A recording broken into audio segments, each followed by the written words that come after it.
What's going on, Board Wars Nation, and welcome back to another episode of the official Board Wars podcast. I'm joined, as always, by my incredible, the award-winning, the stupendous JD, everybody. Incredible stuff. Incredible stuff. JD, how are you doing today, man? Yes, I'm doing great. We've taken a little bit of break just because of the summer, a little off the podcast, unfortunately, but I'm ready to get back into it. Draft is coming up, the season's coming up, everything's coming up, so I'm excited to get back into it. Totally. And getting ready for the draft has been a huge thing on all of our minds going into August here. And the crazy thing is, the season, game one, is only 6 games after the draft.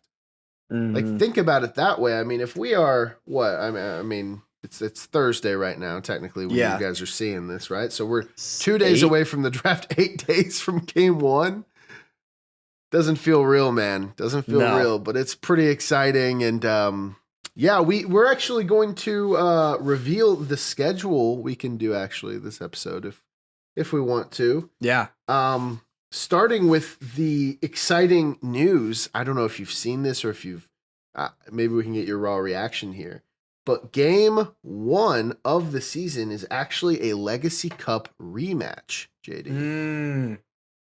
Astro Bears, Ruby Raptors, Los Cuties, and Smoky Salamanders, week one of the regular season.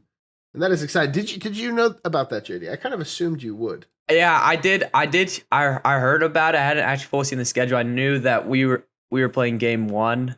I'm interested to see. I now want to hit up some teams and maybe run back playoff game 5. I would love to run that back. We'll see if they want to, but certainly. I think that would a great way to start the season. But whoever plays that game, those are 4.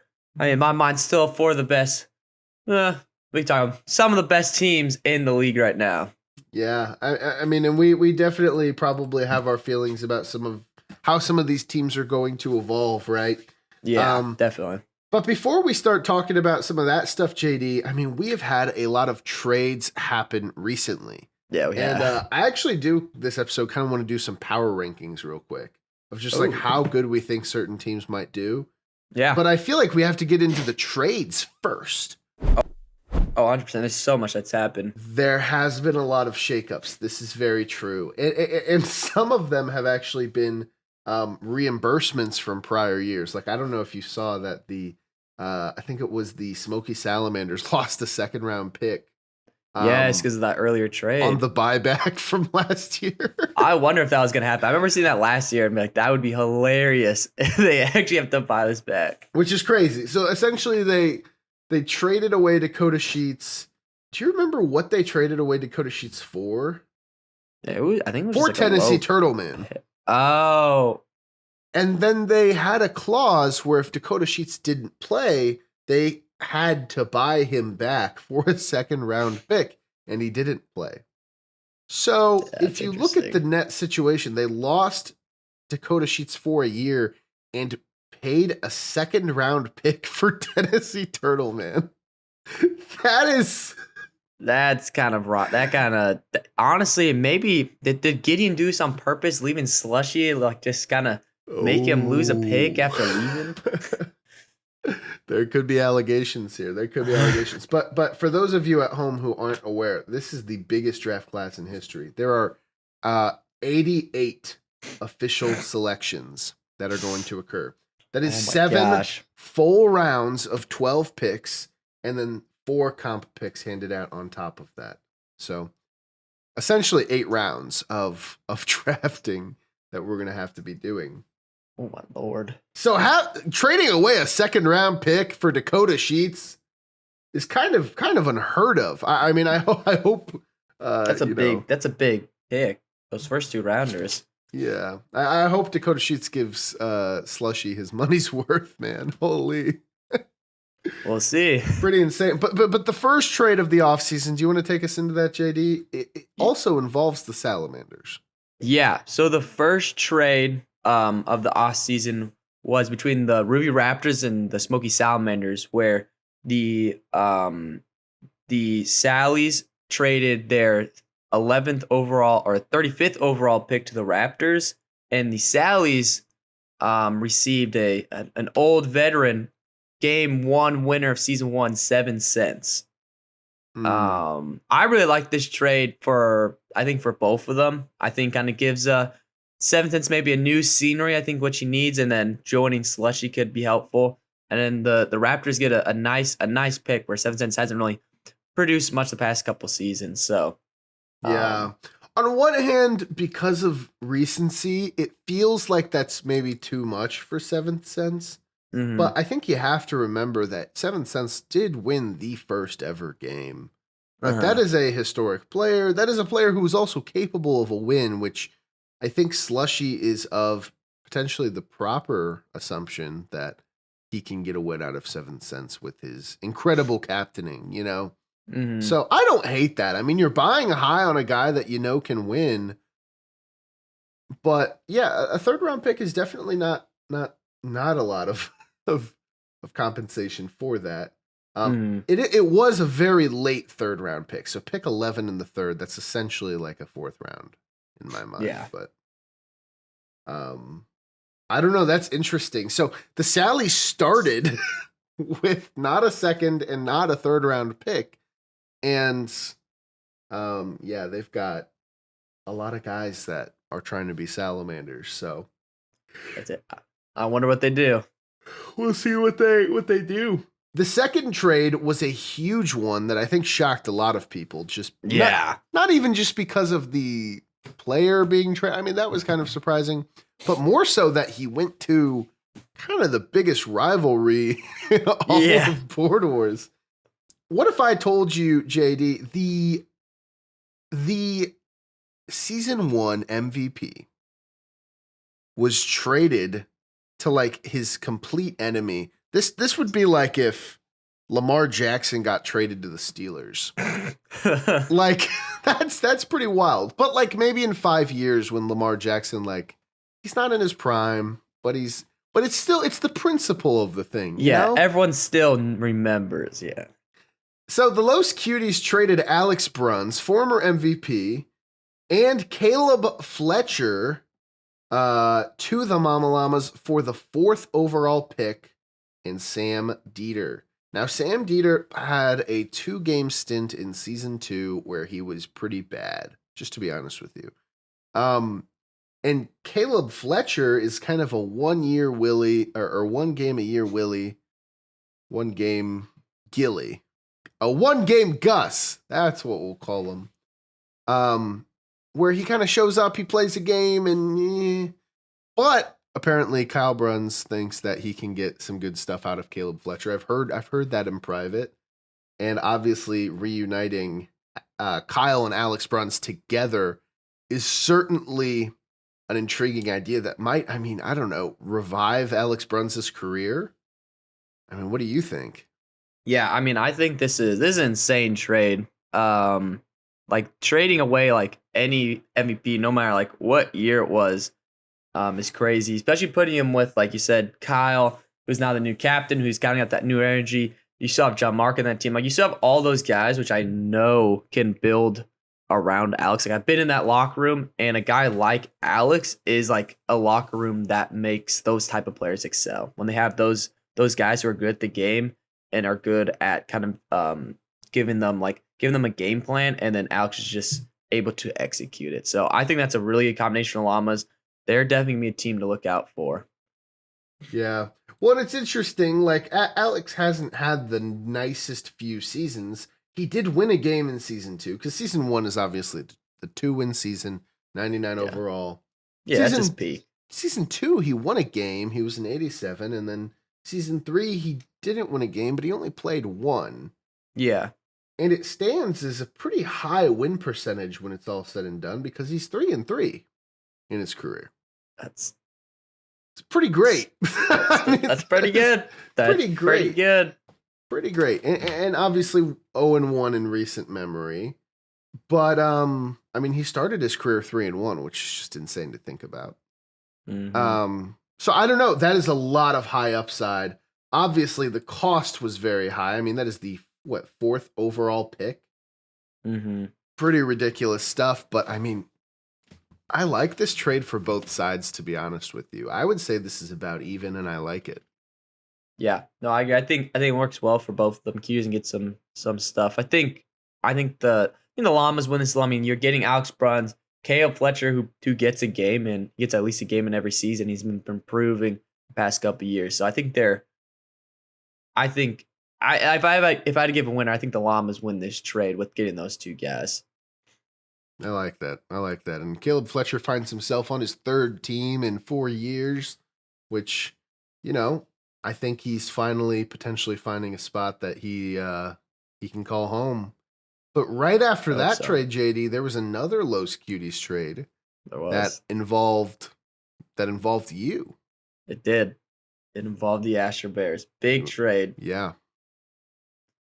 Big trade. I guess I'll just say if people haven't seen at this point, the Asher Bears, we traded Papa Bear, all-star from last year, and Joe Schro for 2 second-round picks, Cotton Eye Joe and Colin Fowler. Big trade for the Asher Bears. It was a kind of an organizational trade, just how we're gonna move in the future. Dan was probably was a centerpiece of the team. But I think just collectively, with me and Dan, we decided that how we just move in the future, it would be a better fit with him on the Cuties and bringing that young blood with Colin Fowler and Cotton Eye Joe.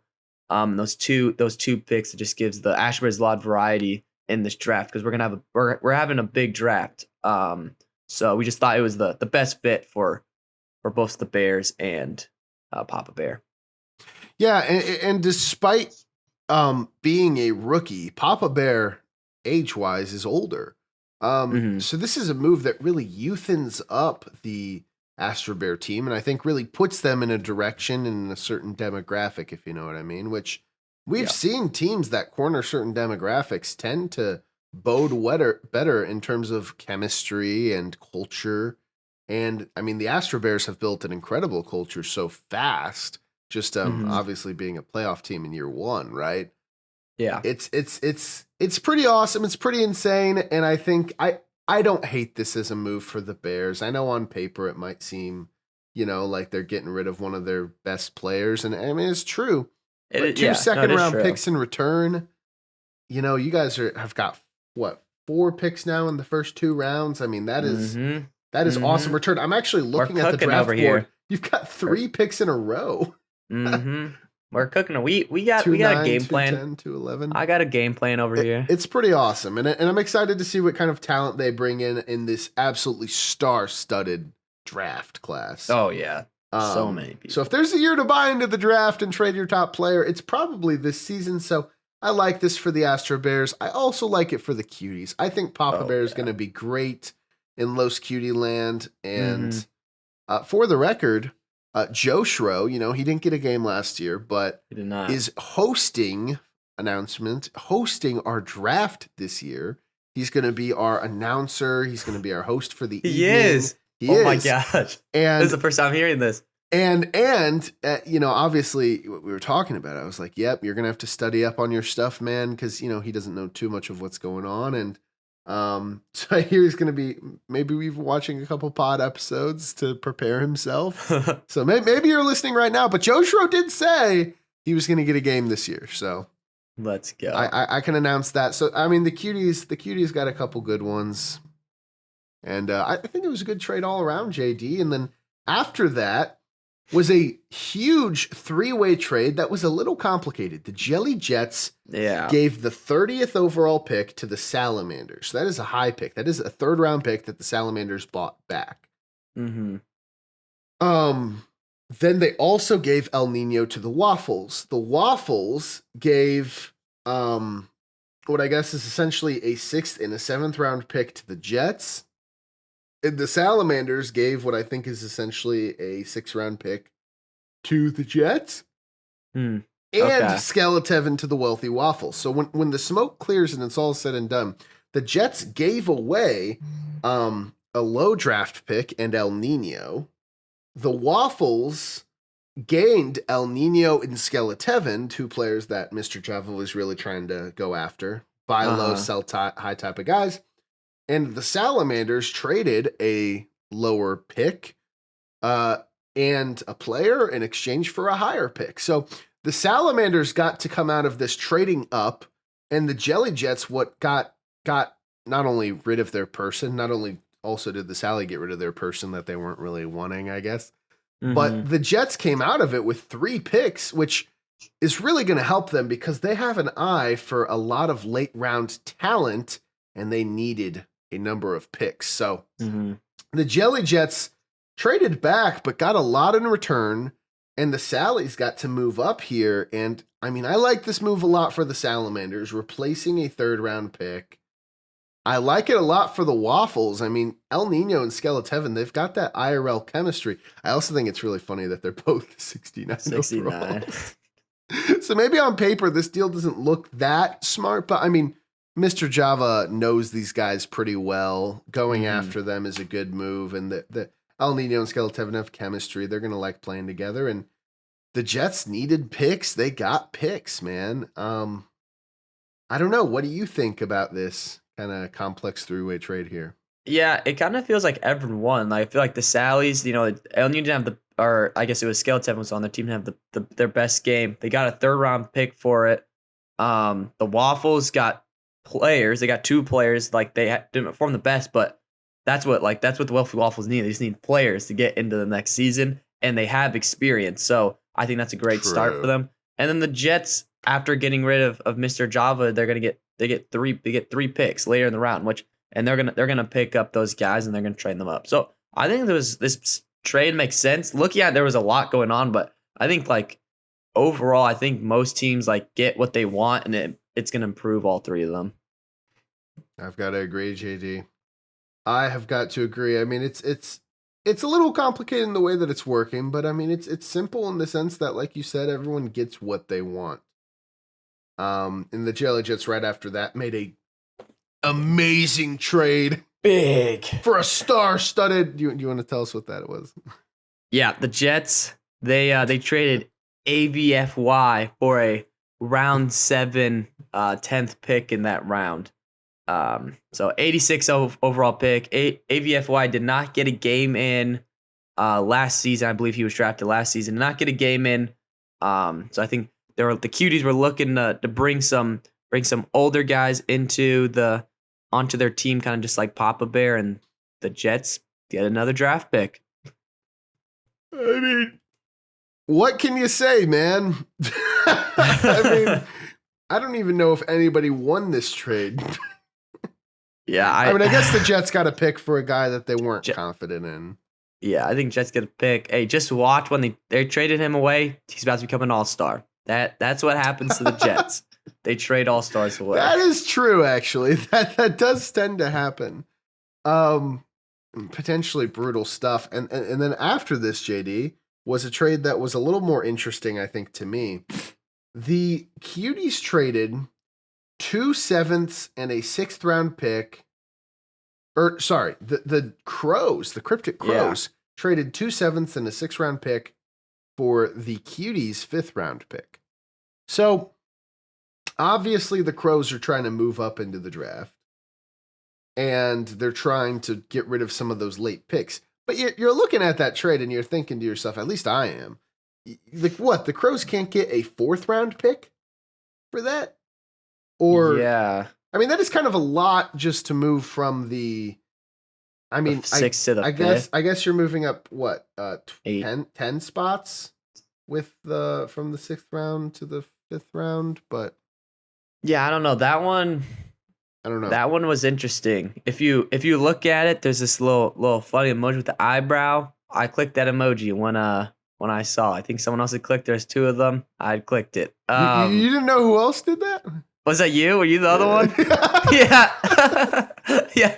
So, yeah, I was interested in this trade. It's interesting moving up 1 round. Assuming it's this late in the round or in the draft. I don't know if there's certain players that other teams want, and maybe he needs extra round, like looking at the draft maybe.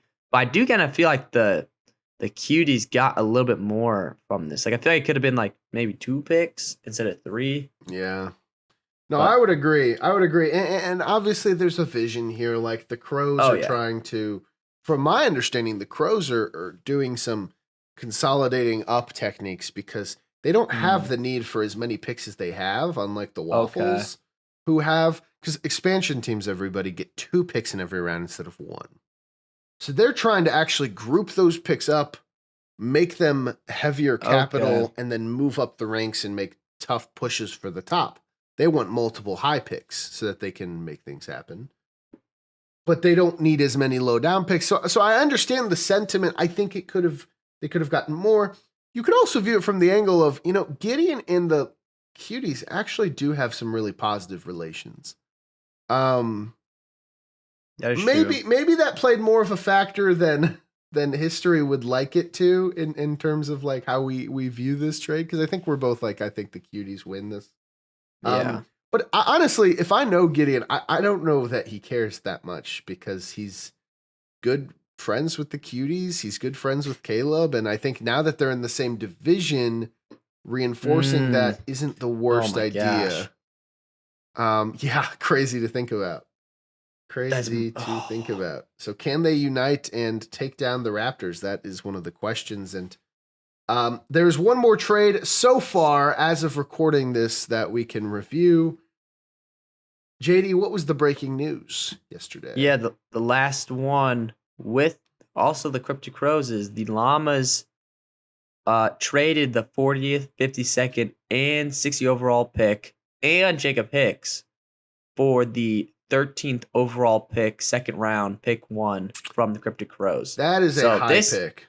Yeah, so this time the Crows are receiving 3 later round picks and a 1-0 player who's never lost in Board Wars for a really high for the 13th overall pick.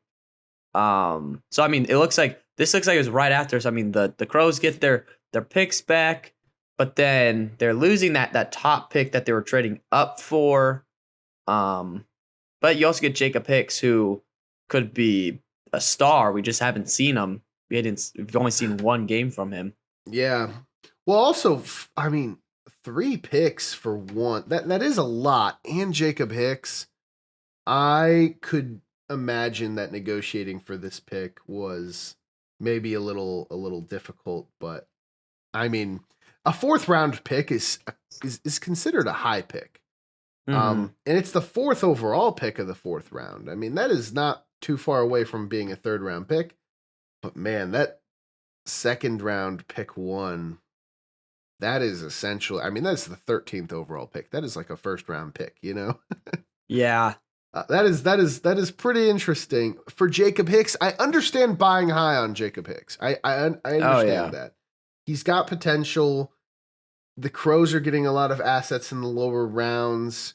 I know we're going to see pretty soon probably the consolidation of those picks to try to go back up. So we'll see what the Crows are up to. What would you think for a grade, JD? Yeah, I mean, I think the Crows win this trade. Like if I decided to go band for band, I think Jacob Hicks is kind of a sleeper guy, and I think maybe the Gideon might be the guy to get him back. So I think he's worth like around like a 2nd round pick, and then you're getting 3 more. So it's kind of like 2nd round pick, trade the 1st, and you get 3 more picks, which he could trade those 3 into like a 1st probably from certain teams possibly. So I like it for the Crows. I don't think it's a bad trade for either. The Llamas are also like, I'm interested to see what the Llamas do with that high pick. yeah. So I'm wondering if they like really need that high of pick. Like just thinking about the people they're drafting, I don't think it's bad for either. But I think the Crows definitely. I feel like lost that trade earlier with the Cuties, and this one kind of makes a little bit more sense if they were both going on at the same time. Yeah. Obviously, Gideon knows what he's doing, so that makes a little more sense seeing them next to each other. That's fair. And obviously, JD, these affect the teams going into next year. So before we go into our next segment, where we're going to be doing those draft grades, from past years. Mhm. Do you want to talk about this upcoming season just briefly and give our brief power rankings? We'll frame it like this. In case you guys don't know, the new playoff structure is a little different, right? Before, the top 4 seeds would make the playoffs, JD. Mhm. And the top person in each division would clinch the 1 and the 2 seed. The way it works now is the winner of each division is going to automatically make it to the Legacy Cup. But if you are the 3rd seed, the 4th seed, the 5th seed, and the 6th seed, those 4 seeds are going to play a game. And the winner of that game becomes the 3 seed at the Legacy Cup. Then let's say the 4th seed wins this. They would go up, and the 7th seed would take their place, and then they would play again. And then the winner of that game becomes the 4th seed. So this game, because we want having a higher seed in the regular season to matter so much for this wild card round, which is what we're calling it. The way it's going to work is the board and all the cards on each team and each spawn is going to be released a week in advance. And then the night of, the team with the highest seed gets to pick their spawn and their characters, right? They're paired. Yeah. But they get to pick. So if you think about it, that means if you're the 3 seed, you are like having such an advantage because you can map out, honestly, like your first few turns. Oh, yeah. No, that's a huge advantage. It is. And if you're the 6th seed, you're completely at the whims. You can't do any real preparation aside from like learning abilities, at all. So ideally, this makes it so that the 3 seed wins the most often. The 4 seed probably is next. But then if I'm the 4 seed, if I'm not going to win, I want the 3 seed to win because then the 7th seed is going to take their place in the next game. And then I become the top seed in the second game. And obviously winning and making the playoffs, making the cup as the 7th seed is so hard because if you're the next 4, you have 2 chances to make it, to win 1 game. Yeah. It's a 50% chance, right? But if you're the 7th seed, you really only have 1 shot and you're going to have the lowest odds. So it's going to be a long shot, but it is a really cool new system, JD. Let's just go through and predict real quick, and we can do this more as the season progresses, of course. Yeah. Without seeing anything, just seeing these trades, what teams do we think will clinch the cup? What do we think our wild card round will look like? And who do we think will make the Legacy Cup? Okay. The only question is does it matter division wise or is it record across? After the clinch, like because the top seed in each division make the cup. After that, it's just seed. Okay. Cross division. Okay. I think the people clinching the cup at the beginning are going to be the Raptors. And this might be a hot take, the Beavers. I think the Raptors and the Beavers are going to take the top spot. I have a message, actually, while I say this, from the captain of the Barbecue Beavers. Oh, okay. This is actually well from Drew himself. Yes. You know what? I'm gonna wait until draft night. I'm gonna wait until draft night. He's gonna tell you himself. Whoa. That's insane just to say that and then make us wait. That's kind of crazy. He said I can start telling people, I can start announcing things. But I just am imagining the aura on draft night, Drew going up and saying this. I don't want to take his moment. He is gonna have an awesome season. He's gonna have an awesome season. The Beavers are gonna be really juiced this year. That's all I'm gonna say. I think Drew is going to, from what I've seen, be the captain that we all know he can be this year. Okay. So that's why. That's all. That's all I'll say. Okay, that's interesting. Yeah, my first two, I was kind of writing down as you're explaining the how the playoffs gonna work. I was kind of writing them 1 through 10, had 2 stars, and same for you guys. I have Raptors for division, and then I have the Beavers. I think the Beavers had a crazy season last year, even though they didn't make the playoffs. They have so many players on that team that are just good. Like they're actually just good at the game. And Drew just wasn't that involved. So if Drew's a little bit more involved this season, and I know those guys have been gotten a lot of practice games in, and they're bringing more talent, I think they're one of the scariest teams going into it. And I know we say this quite a bit. I know you said the past 2 seasons they did not pan out, but now I think this is the season where they actually start make the playoffs, and I think they do well. So I have the Raptors and Beavers at the 1 spots. Wow, we agree on that, JD. We agree on that. That is pretty impressive and awesome for me. I would then go on to say that I think the teams that are going to make the first wild card game in this order, I think it's going to be the Cuties at the 3 seed. Okay. I think it's going to be the Llamas at the 4 seed. Okay. I think it's going to be the Bears at the 5 seed. And I think it is going to be, now this is kind of tough here. Yeah. But I do think it is going to be, I'm going to go the Sallies at the 6 seed. That's what I think. I think it's going to be Cuties, Llamas, Bears, Sallies. And in the first game, I would wager the Cuties take it. Okay. I mean, they got star power at the top. Yeah. And then I think the 7th seed that would take their place. See, this is tough. Like, I think the Dragons are going to be good. I think the Jets are going to be good.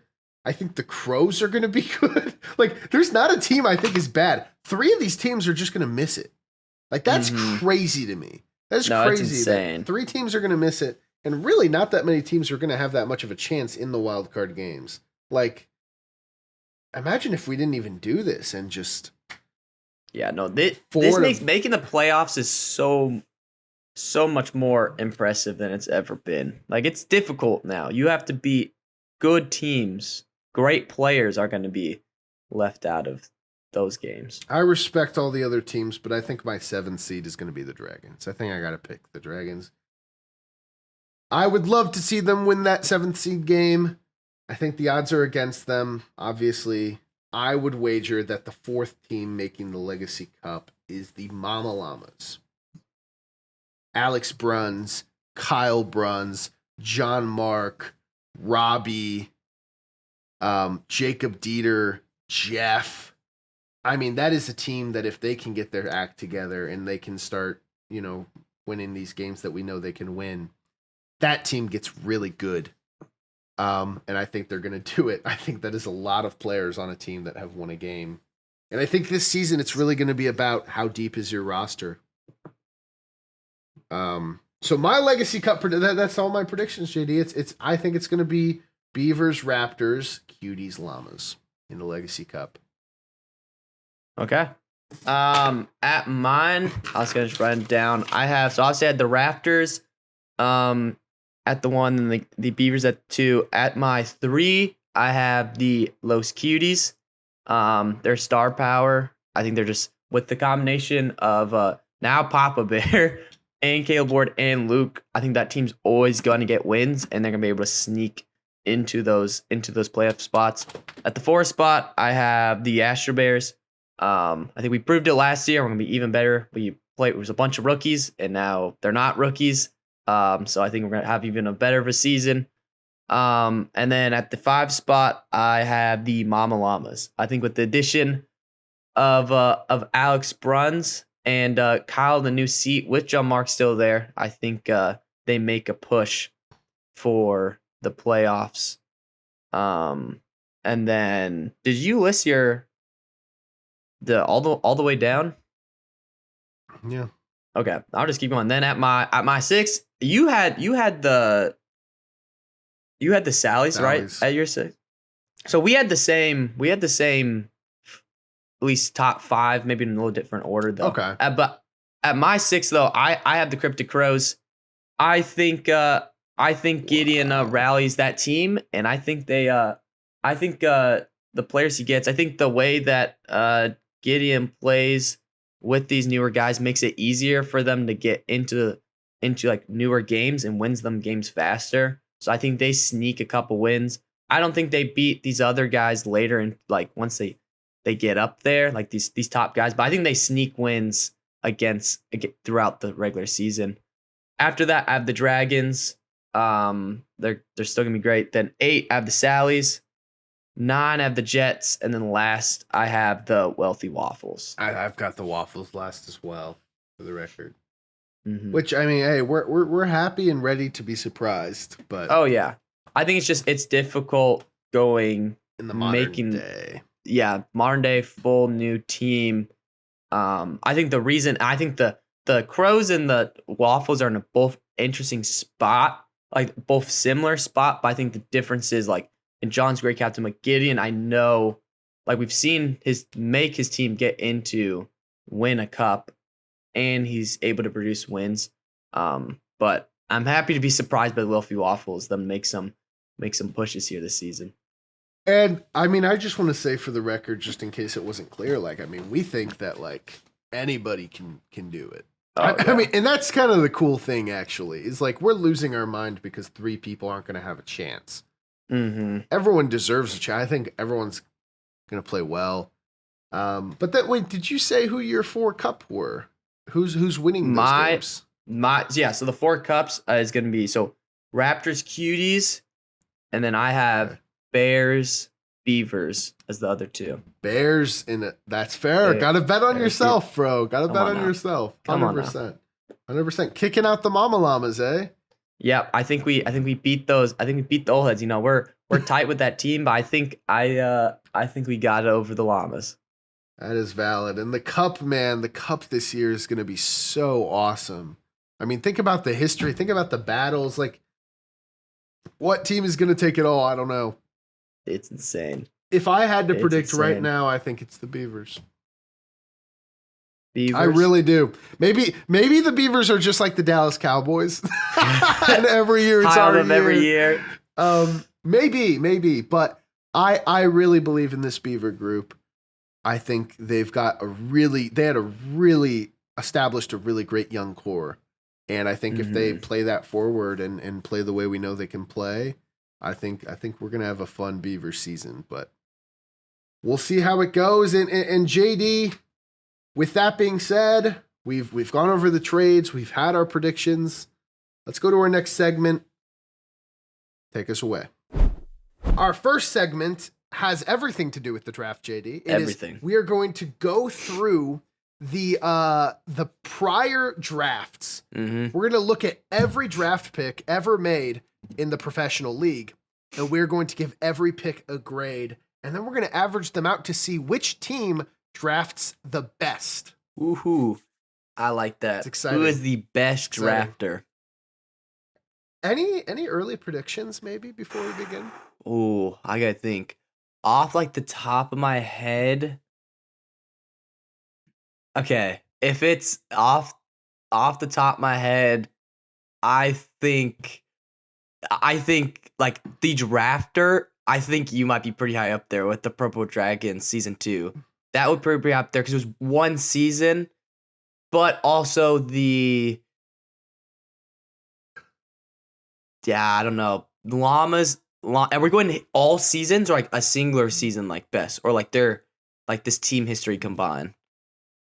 I think we're doing like all years. Like team history. I guess that's not including the pro.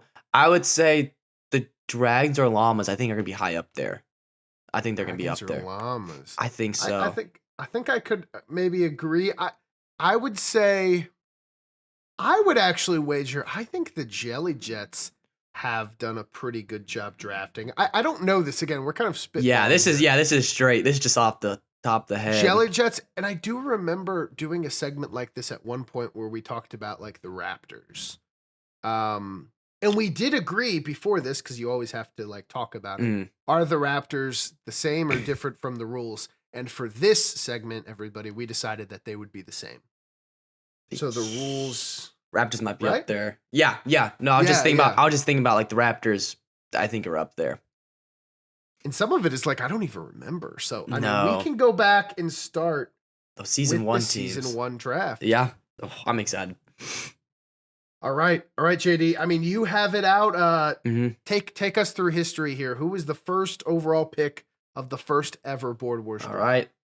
The first ever pick ever of the Board Wars League history, season 1, was the Cuties. The captain now, Caleb Ward.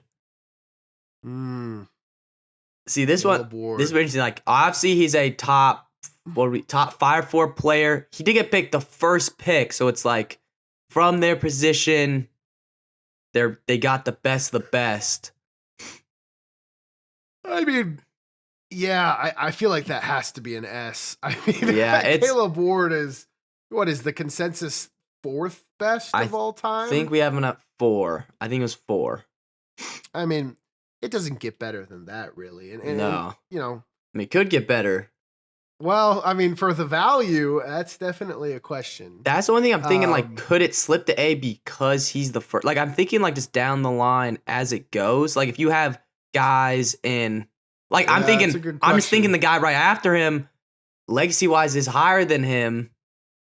The Or the Cuties, guy right before him in the legacy was picked in the 3rd round. so it's like, did they make the right choice at the first pick? They made a great choice, but was it the right? Was it the number 1? And that's like, I guess it technically wasn't. that's what I'm saying. I'm just saying eventually. I'm wondering if it's like top of A or if it is when the S tiers. I don't know how many, because there's a lot of picks. There's a lot of people we're gonna name. I'm just thinking right now it's the best. But I think there might be a decent amount of S tier ones where it's like they picked them far down in the draft and they weren't expecting him to be. I think if it was a player that was like fringe top 10, it could be an A.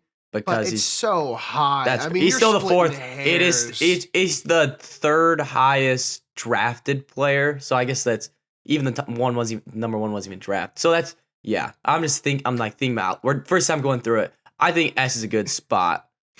I think you got to call a spade, Yeah, and a spade starts with the letter S, JD. Yeah. And the way we're going to do this is we're going to do like S is 5 points and an F is 1 point. So S, A, B, C, F. And then we're going to do the average to see which team drafts the best. So that is a S, which is a 5 for the Cuties. Very good start for them. Who's next, JD? Second pick of the draft, season 1, Sally's Slushy. This is iconic. I mean, this draft is insane. The first 2 picks being the, powerhouses that they were, now captains of that team. Yeah.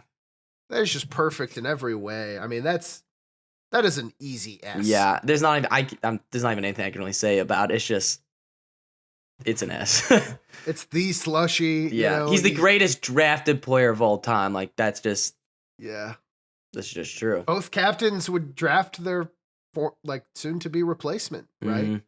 And now Slushy's a captain, Caleb's a captain. It's cool. It's very cool to see how this all came from the season 1 draft. And now that we're entering draft season, who knows? Maybe the first overall pick of this year could be a future captain. That's true. They have been historically. They have been pretty. First pick has been pretty good. Pretty good captain rate. Yeah. Alrighty. Third pick, Jeff from the Mama Llamas. He has 2 career wins. Yeah.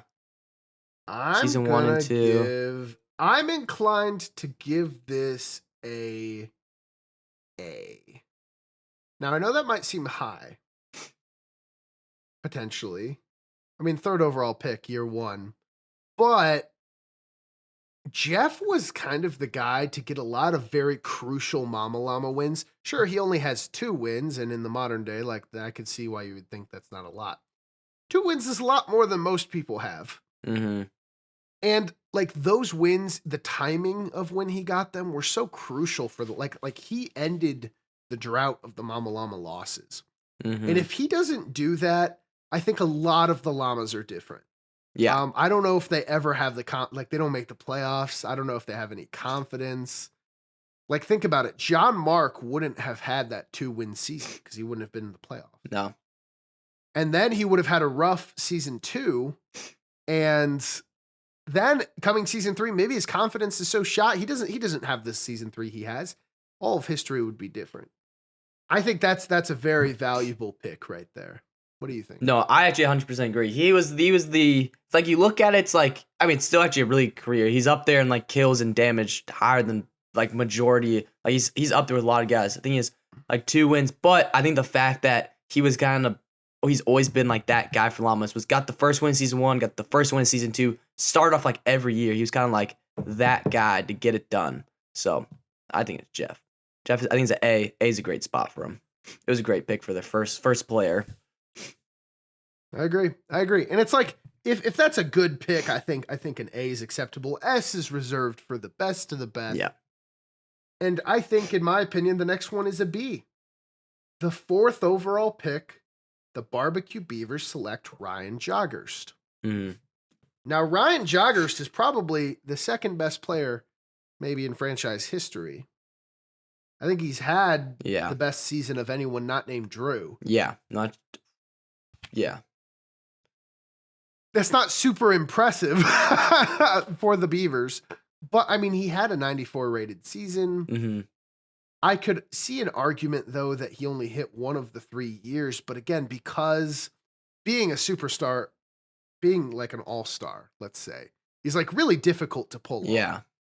I think anyone who is an all-star has to be at least a B. I think that's fair to say. I think like he's at the B area. I don't think he's gonna be I think a B is a good spot. He has the win, which not like most of the league still doesn't have a win. Like the majority don't. He has the all-star. It's 1 win though first round, but I think B, like lower B area, I think is where we're gonna have him by the end of it. But I think that's a good spot to start him at. Pod gives him a B grade. And up next, pick number 5, the chess rules are on the clock. And they select Disco DM3.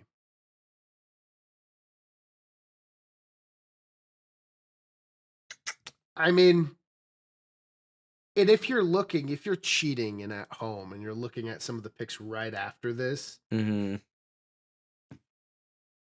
I think it's a C or an F. Yeah, I think it's a first round pick. I think it kind of actually has to be an F. I think because he hasn't won a game yet. And considering I guess he's still on he's still in the same organization. Yeah, I think it might be an F, especially it's because it's the first round. Like it's different if you don't have a win like in the 3rd round, but because it's the first round, every other player that we've said at this moment has had a win. I completely agree. Yeah. Completely agree. And then the last pick of the first round, the Jelly Jets are on the clock. JD, who do they select? They choose the legend himself, Jacob Dieter. I think legend is a strong word. I think that's a strong I'm word. a fan of Jacob Dieter, okay? I just saw him earlier today. He's a cool guy. He is a really cool guy. I'm not going to lie. Future legend, I believe. But right now, he's good. And again, I think drafting a player with a win, I don't know if that can be anything lower than a B. Has he had a better career than Ryan? They both have 1 win, correct? Jacobs came in season 1. Ryan came in season 2. Jacob has never made the playoffs. Ryan's played in a playoff game. Ryan Jacobs played in a playoff game. I think this is a B. I think this is a pretty fair B. Yeah, I think it's the same spot. If Ryan's going there, they have very similar careers. I would agree.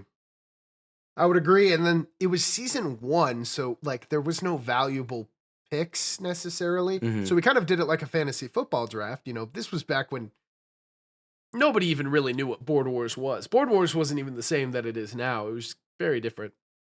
And so the Jelly Jets pick back to back here, and they pick Timothy Wright. That's a pretty good pick, actually. That's from this Now, season. He's had some lows. Yes. He has had some lows.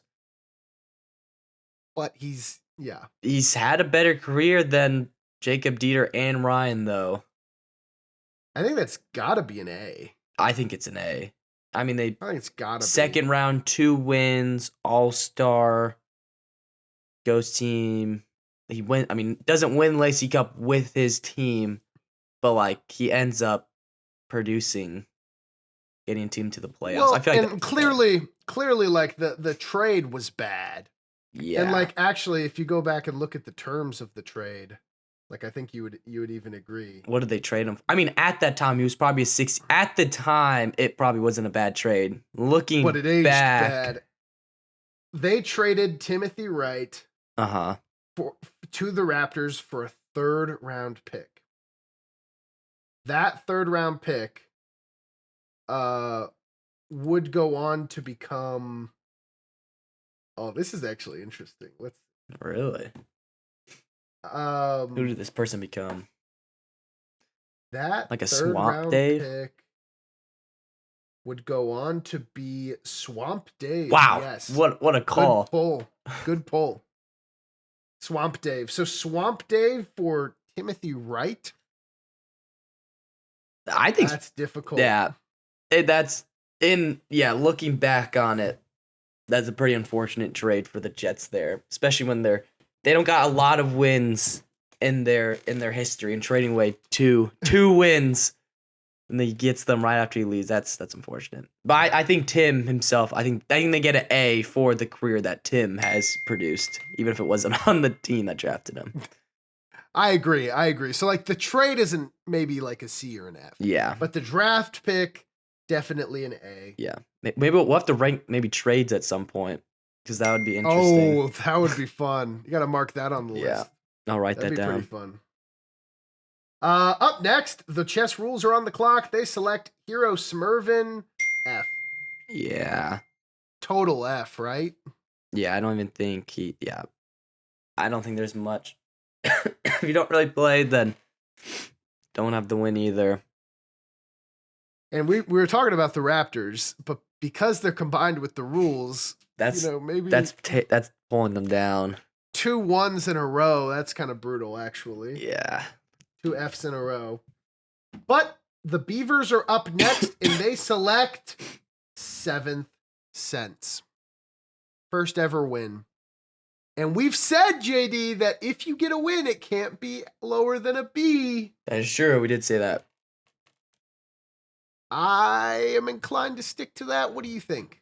I think so. I mean, he's had a rough past 2 seasons, but considering he was even taking a little bit, like we put Ryan Jokic, who's a first rounder, has 1 win in B, and then now we're in the 2nd round. I feel like we still have to put him in B. If we're following that trend, those 1-win guys, I feel like that's a good spot to put them. Then after that was Calbrus selected on the Mama Llamas.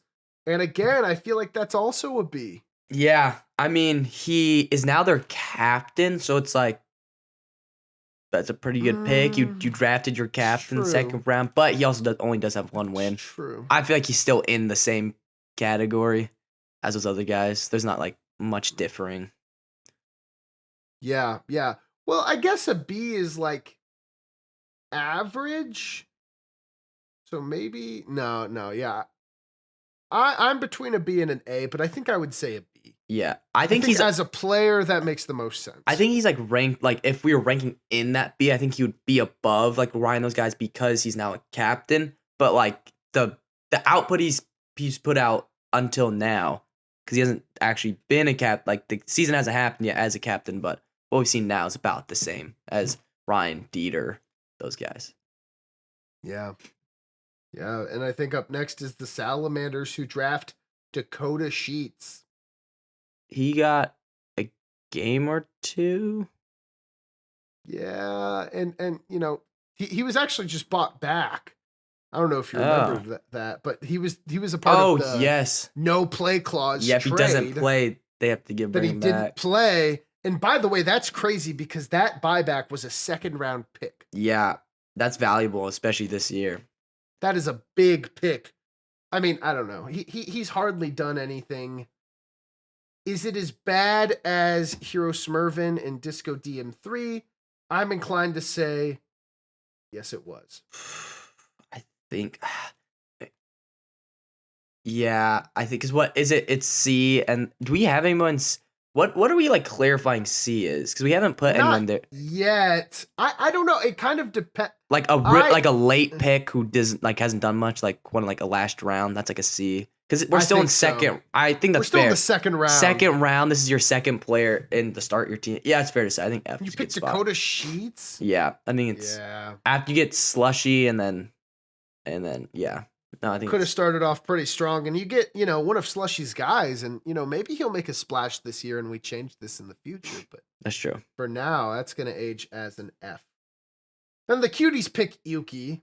That's an F. That's a huge F. Yeah, that's a big F. It's an F. And then Colin Fowler. I'm inclined to say that's probably also an F. Third round. He's a bottom 10 player of all time. Yeah. Like who gets? Yeah, and I'm that could be a C. I'm looking. If you just look and see like the next like 4 players who get drafted right under him, like they're pretty good. Yeah, I think F is it's okay spot. I think that's probably an F. So then the cuties got a S and then 2 Fs. Wow. Not off to the best start. Well, off to a great start. They kind of have tanked themselves back down. Mm-hmm. Let's see how the Salamanders follow it up. They pick Caden. 1 win. Captain. I think in the third round, that's probably an A. A? I was thinking A, like considering this season. I'm with you. Yeah, I think it's an A. This late, third person. I think A is a good spot. So Sally's got a 5 with, or an S with Slushy, an F with Dakota, and then a 4 with Caden. So this isn't. That's a good too draft bad right now. It's a pretty good draft. And then what happens after that, JD? Right after Caden, Llama's third pick. They pick myself. In the third round. Third round. They pick future MVP and captain of the year right there. Oh, and Hodgepodge. Don't forget that one. Don't forget that one. And Hodgepodge. And Hodgepodge player of the award. Yeah. Player of the year. That's an S. Yeah, I mean that's totally an S. That's totally an S. So then the Llamas have picked an A, a B, and an S. What'd I say? They're pretty up there. That's a pretty good draft. John Marks knows how to draft. After that is Duncan, and Duncan, I think, played 3 games. My. They were okay games. We just talked about the all-time. I should remember all this. And this is in a third. This is a third round pick. I mean, we did just put Colin and F. Yeah. I mean, if it's both, I feel like if that's what we just did with Colin, I feel like we have to follow that trend. How much higher is Duncan than Colin on the legacy leaderboard? Oh, that's what I'm trying to pull up at the moment right now. That is an interesting question. Like literally last episode, what we did. I think where is it? Oh, here it is. Yeah, he's only 4 spots above him. Yeah, I mean it's a pretty. I think that's fair. Yeah. I think an F is fair. And then we get a pretty good one. The chess rules select Goober in the third round. That's their best pick right there. That's an amazing pick. That's a great pick. That's top 10 player of all time. I feel like is that S? I mean, they picked him so low. He's defensive player of the year, Lazy Cup. Easily an S. That far down. Yeah. Easily. Now the decision to trade Goober, Yeah, aged trades. better. Yeah. That's trades I feel like could affect doesn't affect drafting, but It affects what happened to you. yeah. Didn't help them, but yeah, no, that's a good spot for him. Great spot. This is where it gets One of the interesting. best. Final pick of the third round. The Jets pick Noah LeGrand. Okay. He won a Lacey Cup on not that team. He had a pretty good game. Season 3 didn't win. He's technically a third round pick. I kind of I want to think that's slip him to the C. Like I feel like I was gonna say, I think that's a C or a B for sure. I think I feel like it's like a C. I think this is a spot where you put the C guys down there. One of your last few picks. I think he deserves a B. Actually. You think so? Because I think he's on par for what you would expect from a third round pick. I mean, he's a top 40 player of all time. But he's like him and Cheddar Bob are right next to each other. I just feel like I feel like at the moment, like how we're doing, it seems like the B is like that's been like those 1-win guys. Well, for the higher rounds, they have been. But we haven't awarded a B in the third round yet. Do you think he's like higher than any of those other players that are in B already? For the positioning, I think that's possible. We gave Ryan a B for being in the first, Seventh a B for being in the second. And I think what you expect out of a third round pick is for them to be a good player who won't really win a game. I guess so. That's what Noah LeGrand is. And I would argue that the next player up is a C, but I think Noah LeGrand's a B. Okay, I'm all right with that. Why don't you announce what the C is? The C we were talking about is start of the fourth round. Jets again, Caleb Fletcher. Indeed. I think that's a pretty typical C. I mean, he's a fourth round pick. He's like a bottom player of all time, but it's kind of hard to get a bust. Like maybe if they don't play, that's a bust in the fourth round. Mm. But if they're just kind of not good, then it's kind of like, okay. That's not ideal, but that's kind of expected. Yeah. And speaking of, the chess rules after that pick Supreme Joggerst, who is yet to see a game. And despite, kind of naming himself the Supreme Jogger, which is kind of a big deal. Yeah, the Joggers. That's the primary bloodline. That's a big thing to claim right there. Jeez. And we have yet to see him in a game. And you know what? Maybe it's for the best. I think if he was the best Joggers, the universe would just Oh my gosh. Nah. I would quit Board Wars if there was another Joggers better than Luke. I would retire. So maybe it's for the best, but that is an F. I think it's an F. Right there. Never played. So then you're looking at it, you're like, wow, the Raptors, F, F, S, F. That's unbelievable. That's not great. Unbelievable. Beavers up next. They pick Tasty T, and I feel like he belongs in C. That's what I was thinking. He's played one game. He's got in the games. He's not F, and he's taking that low, but like not like much production throughout his career. Llamas pick Ducky now. That was interesting. I think C. Yeah, because he's still got a game. Yeah, I think if that's where we put Tasty T, I think similar. And then D Tercios. Now, to be in a game winner, in the fourth round, I think that's probably an A or an S. Put A. I don't think I'd say S because I'm thinking like for what's the fourth, common. Though? What's common though? I feel like there's a big difference. That's true. Like I think A is a good spot. Like it was a great draft, like really good draft pick by the Sallies right there. I agree. But it wasn't like that's an A. I think S is like it's the best you can make. And the Cuties would go on to select MVP Alex Bruns.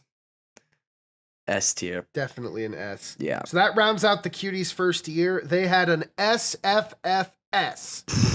The Beavers in their first year had a BBFC. Could be better.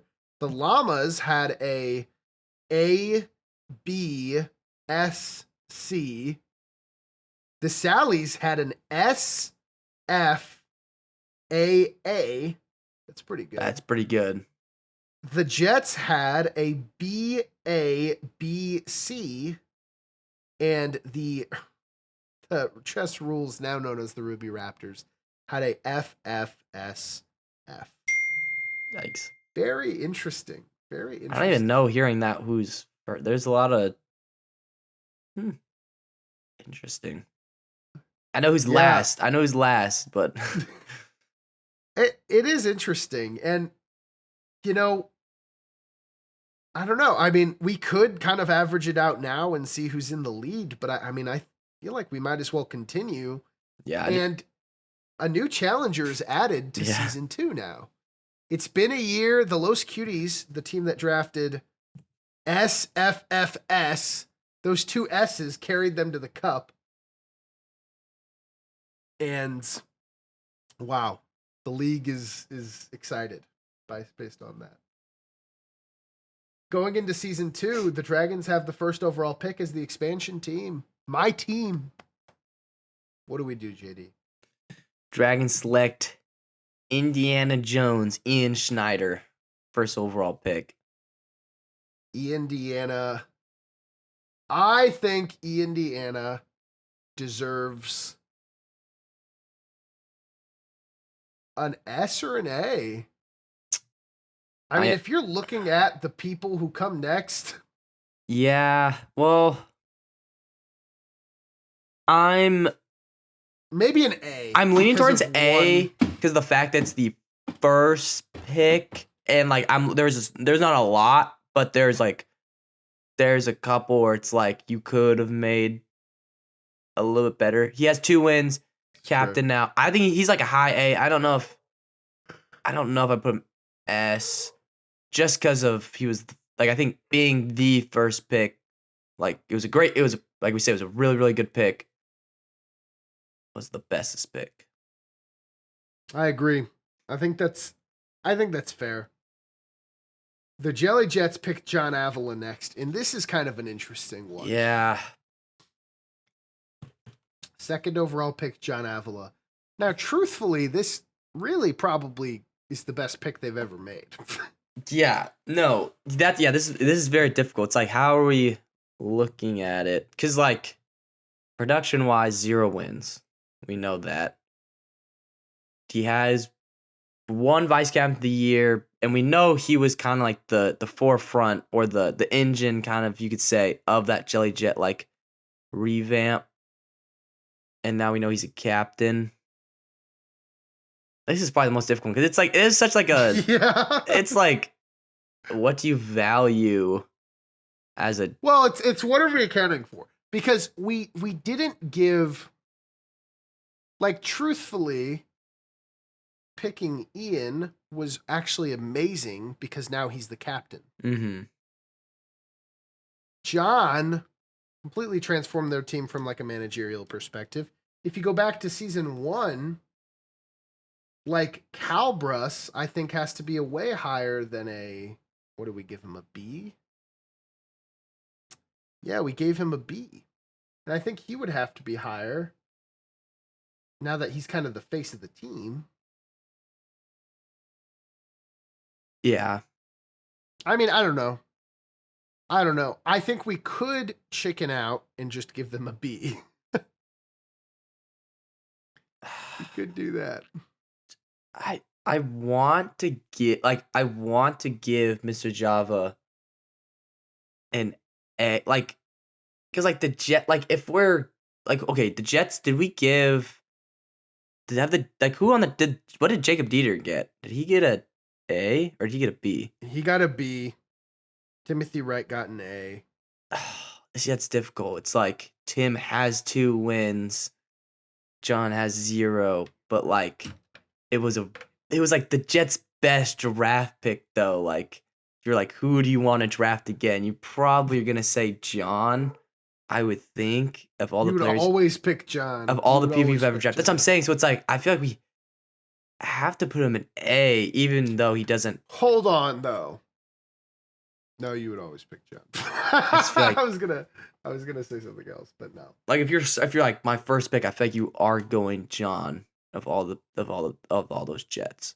I feel like we have to put him in A because of the value. I'm with that. You know what? I'm with that. I think that's fair.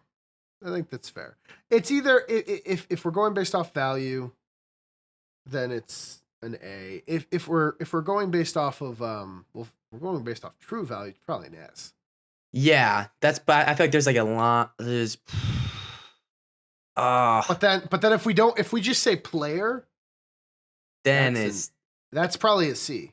Yeah, it would be a C if it was just straight player.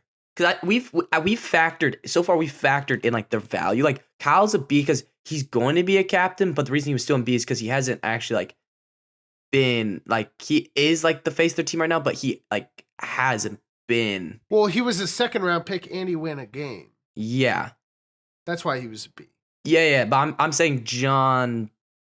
But it's just there's not you can't really compare him to someone because it's just like it's a unique situation. Well, I think what if like for the purposes of averaging it out at the end, what would make the most sense? Giving John an A or giving John a C?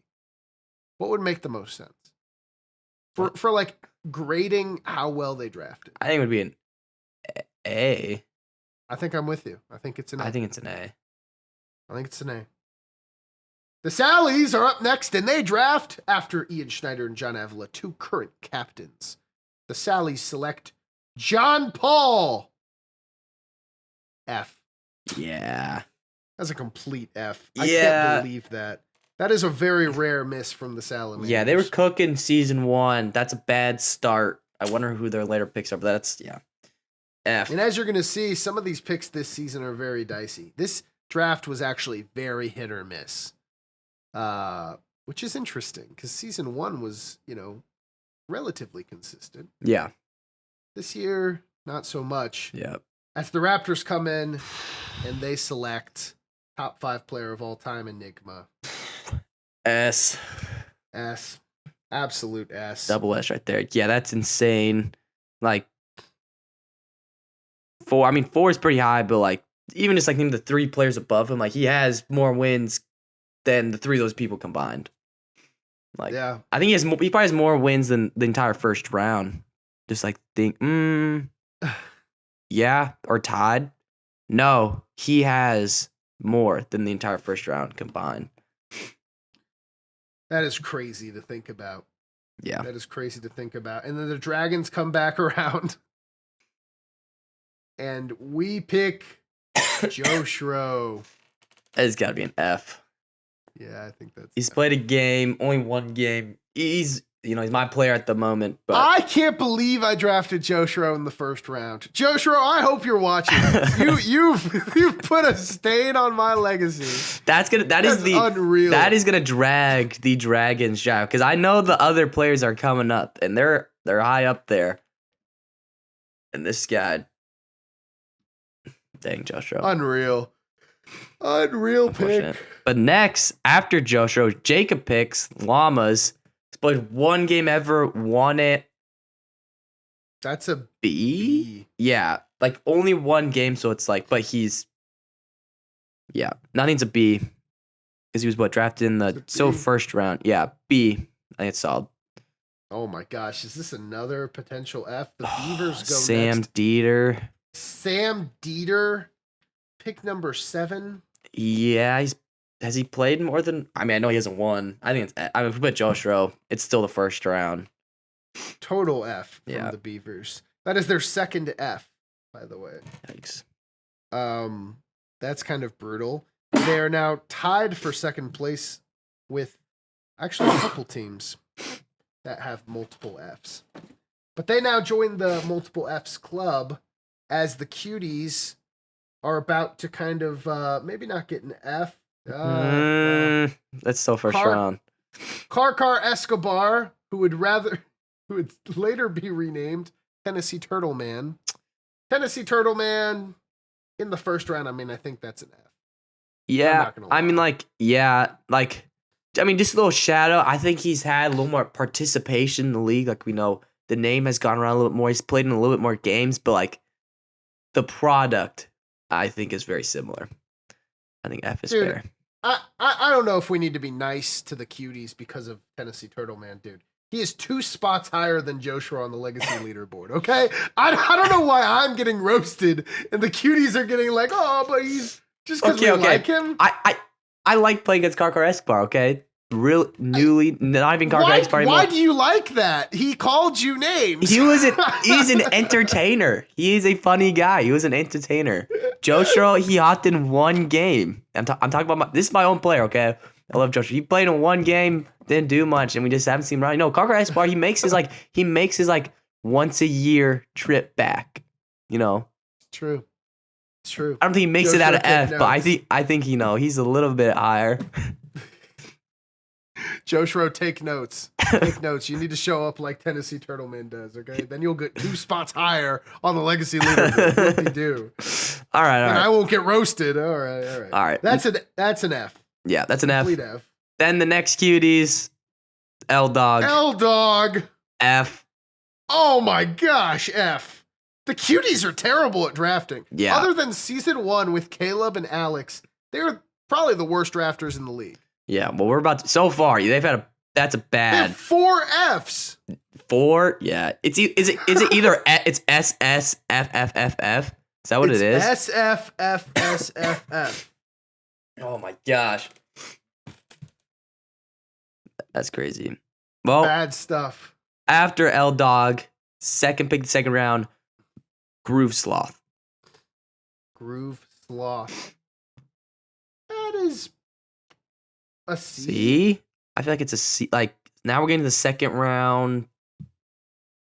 You're expecting something out of these guys, so I think he's a little disappointing. I mean, he's the 10th overall pick. Have we put anybody in C? It's such it's such like a weird, like, in the middle, like, it's a difficult, we've put like, 3 people in C. Do you want to? Yeah, I want to hear them. I want to know, like, how the qualifications. Okay. We put Caleb Fletcher in the 4th round as a C. Okay. 4th round. We put Ducky in the 4th round as a C. We put Tasty T in the 4th round as a C. Can we put a second rounder in C if we're going? Well, I mean, he scaled, like, 4th round. You get a disappointing player. Okay, it's the 4th round. You know, I feel like Groove Sloth is disappointing because he's a second rounder. I feel like he's as disappointing as potentially Ducky is for the Llamas. Maybe not in real life because we love Groove Sloth. Mm-hmm. Yeah. But like, as a player, he's played 1 game and it's been okay. Yeah. But he's a second round pick. Yeah. We've given B's out for people who have won games in the second round. So what are you saying then? So it's a C. Okay. I'm okay with that. I think it's totally a C. And after that, the Sallies are up. They draft C Lane. Oh my gosh. Who? Who?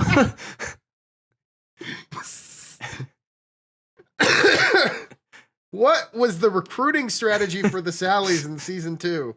2 Fs in a row. John Paul in C Lane. Gideon just closing his eyes and just like.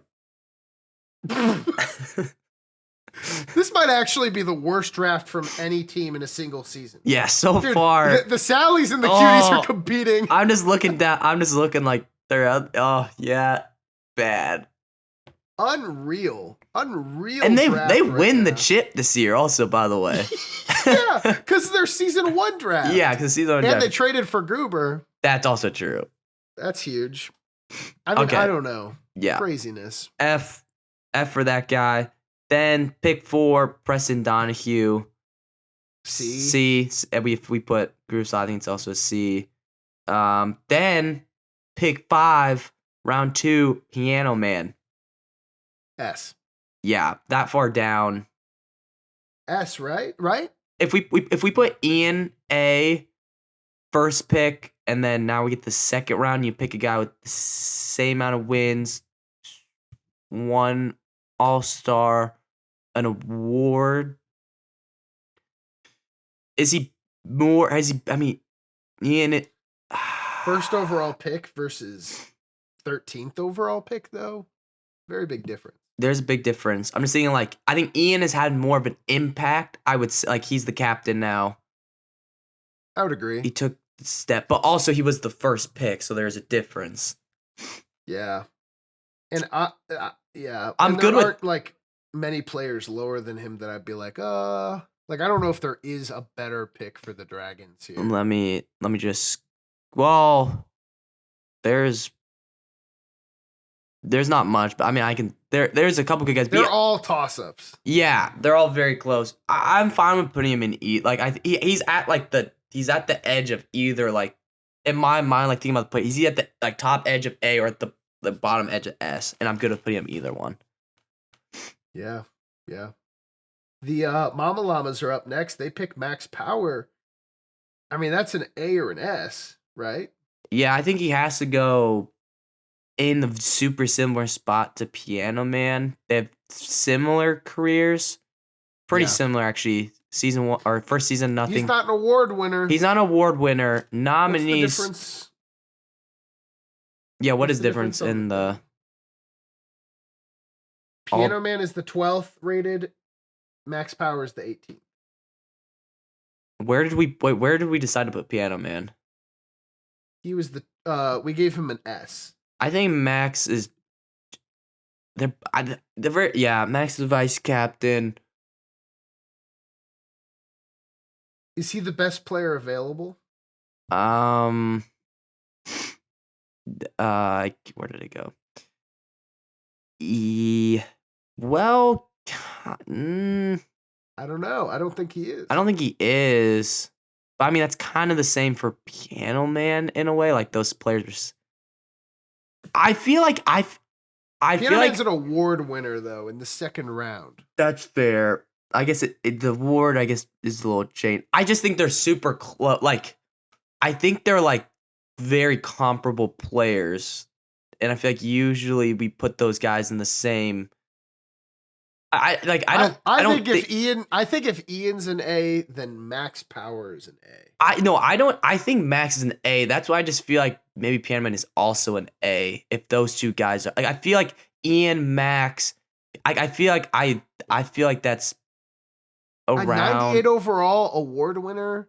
It's in the second round. Fair. He's vice captain. I'm comfy giving Piano Man an S, Max an A. That's what I feel good at.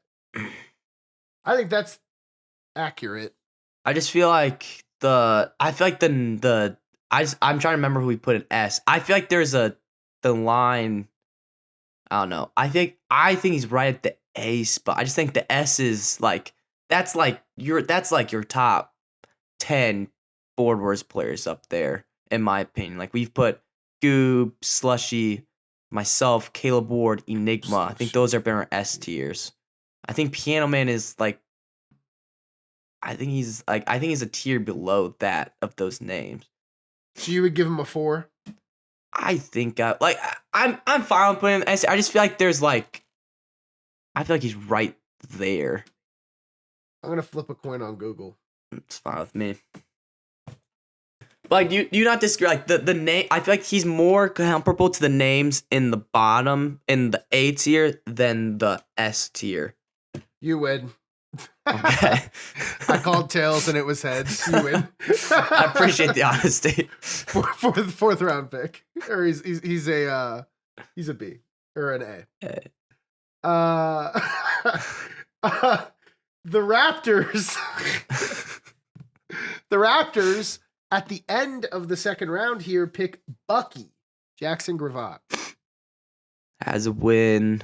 That's a good pick. I mean, in the second round, you kind of expect a win. Mm-hmm. We've given similar players a B. I don't think he's an A because he's not a max power piano man. I think he's a B. No, I think it's a B. I think a B is a good spot. It's a good pick. Yeah. No, it's a great pick. And then right after that, second round pick, Dragons Jolie Poley. I think also Jolie-Poley. That's also a B. So I'm thinking. And then first pick of the third round. You got Brent Ritter. I think that's where you get to the S. I think top 10 player of all time in the third round. Yeah. I think that's where you get to the S. Agree. Jets in the third round pick Parker, who is now your player, who's pretty good. But he doesn't have a win yet. Third round. He's literally in the same boat as Noah LeGrand, I feel. What did we give Noah LeGrand? I think we gave him a C. Did we? I think we gave him a B. We might have bumped up to a B. Yeah, I fought for a B and we gave him a B, and I think that's fair for Parker as well. Okay. Yeah, I think I think Parker's a great player. I think he has like those players in the C. It's more like we've seen. I feel like Parker. There's a lot more. Like we'll see a Parker win this year. I believe. Oh shoot! Oh, okay. Well, we're gonna see it. We're gonna see more. We're gonna see more Parker than we have the 2 seasons combined. Actually, yeah. Honestly, yeah. And to cap off the Smoky Salamander draft, after John Paul C. Lane, they pick Chase Kennedy. Oh my gosh! Wow. That is the worst draft of all time. What was Gideon doing?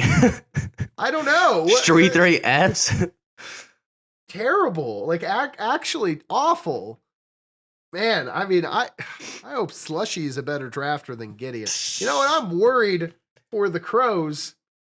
Oh my gosh. Think about this. The whole thing about an expansion team is you start with no players and you have to draft them all. Yeah. Gideon has... Oh my gosh. He's made 3 picks that weren't Fs in his career. One of them being the second overall pick, Slushy. Pretty easy pick to make. Which I had to talk him into, by the way. Oh my goodness. Who else is he gonna pick? I don't know. Maybe he would have picked Ducky. You know? Maybe he would have picked Supreme Joggers. I don't know. Wow. That's rough. That's funny. Anyway, next pick, the Raptors pick Straw. In the 4th round, I feel like that's an A. Yeah, okay. Well, so I feel like it's similar and better, like the John almost, where it's like he has the win. Oh yeah, if it's the John Avila argument, it's an S. It's an S because he has it above John, like for sure. And like he won the play. I just want to make sure we're doing this like fairly for everyone. But like he won playoff game 1, and we know how like Straw was like that guy on the Raptors, and the Raptors were one of the best teams we've ever seen. Yeah, I feel like S is like I'm fine with putting him S. Like I feel like I'm fine with that. Round 4. You're picking up your one of your trios. That's like the Outspruns, Caleb Ward, Luke Joggers. Like they're all S's. Yeah. I think it's the same as these other guys. I agree. I couldn't have said it better. And then the Dragons go and they pick Jason Albritton, and that is an F, unfortunately. Yeah, it's an F. Jason Albritton and Joe Schro tanking my draft. Yeah, you got high highs and low lows. The Llamas are up and they pick Banana Man. But the Banana Man even exists? F. We don't know. We have no idea. We thought Banana Man was, what's his name? The Lego guy. But then we found out that was L-Dog. But then we found out it was, I don't know. I don't know.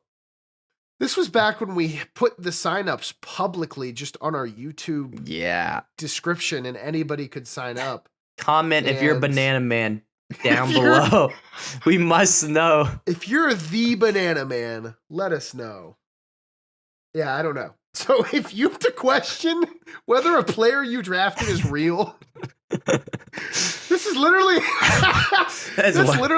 this started the rule where we started adding this to our signups. I don't know why we didn't add this in the first place, but now you have to give your full name when you sign up for things as well. Yeah. Like you have to do your first and your last name and then your That might be the worst ever draft pick of all time. I think it has to be. Possible. We don't even And know that is who. the We Llama's can't even first name who it F. is. The Llama's first F. First F in llama history. Wow. I say, and it wasn't even like a real person. Like, I mean, you kind of got to put the Llamas, but also like, how are you supposed to know that you can't even didn't even give them a chance to put him in a game because he's not real. He's not real. Close your eyes. There's one team left without an F. Really?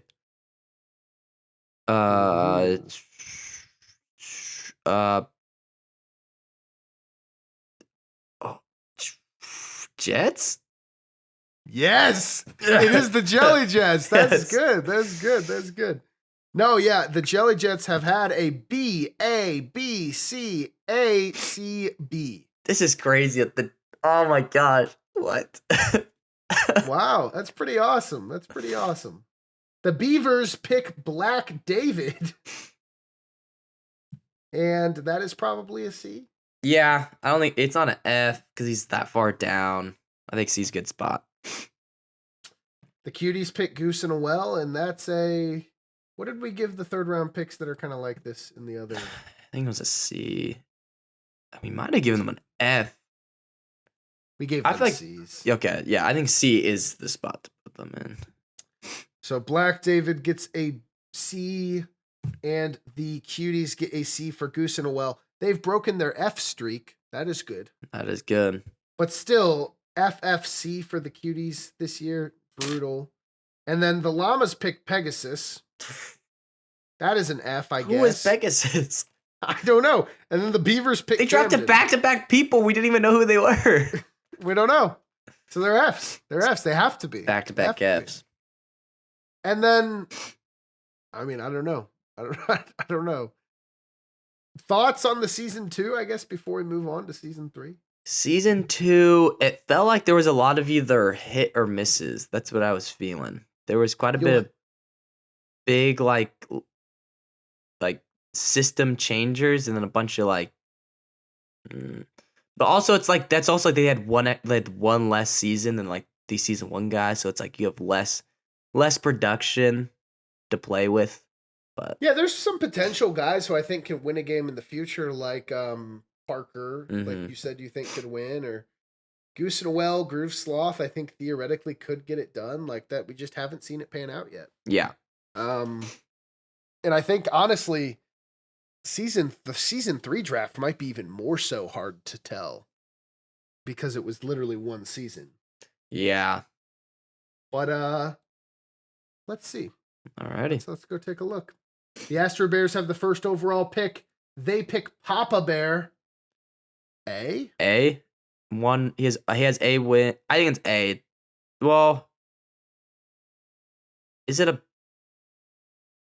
Are there how many other 1-win guys are? He's only played one season though, so it's like his projection. I think it's an A. Like he only has one season of. Yeah, I think there is one S that I can think of that is coming up, but I think other than that, I think he's an A. Yeah, I agree. D-Harm is an F, right? Yeah. Chet, the Raptors are up next. They pick D-Harm. That is their, because they're combined with the chess rules. That is their 4th F. But if you're not counting them as the chess rules, then that is their first F. There you go. Nice job, That's actually interesting. You know what? Maybe we should do the average before and after and combined and not combined. Yeah, and just kind of see the difference. How that changes things. I don't know. I like that. Second overall pick, D-Harm, and I want to point this out. This is the first year where the second overall pick has not been a hit.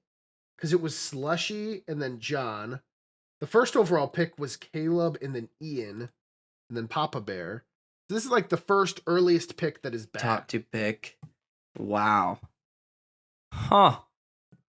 Interesting. Yeah. It's kind of weird. I don't know. That's strange. R.I.P. the D-Harm. Ruby Raptors. Yeah, ruining the streak.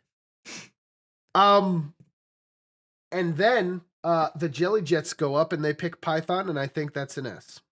Yeah, that's what I was thinking. I was saying we were talking about like any other jet they'd rather draft. You actually might want to draft. You might want to draft Python ahead of John. We were kind of. I was like John, but like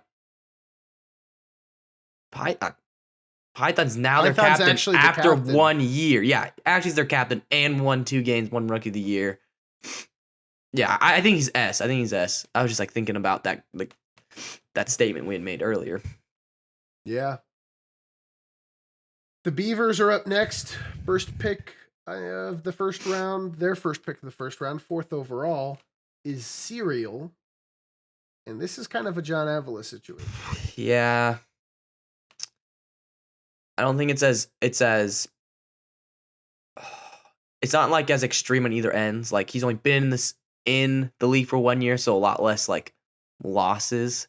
But less value in a way.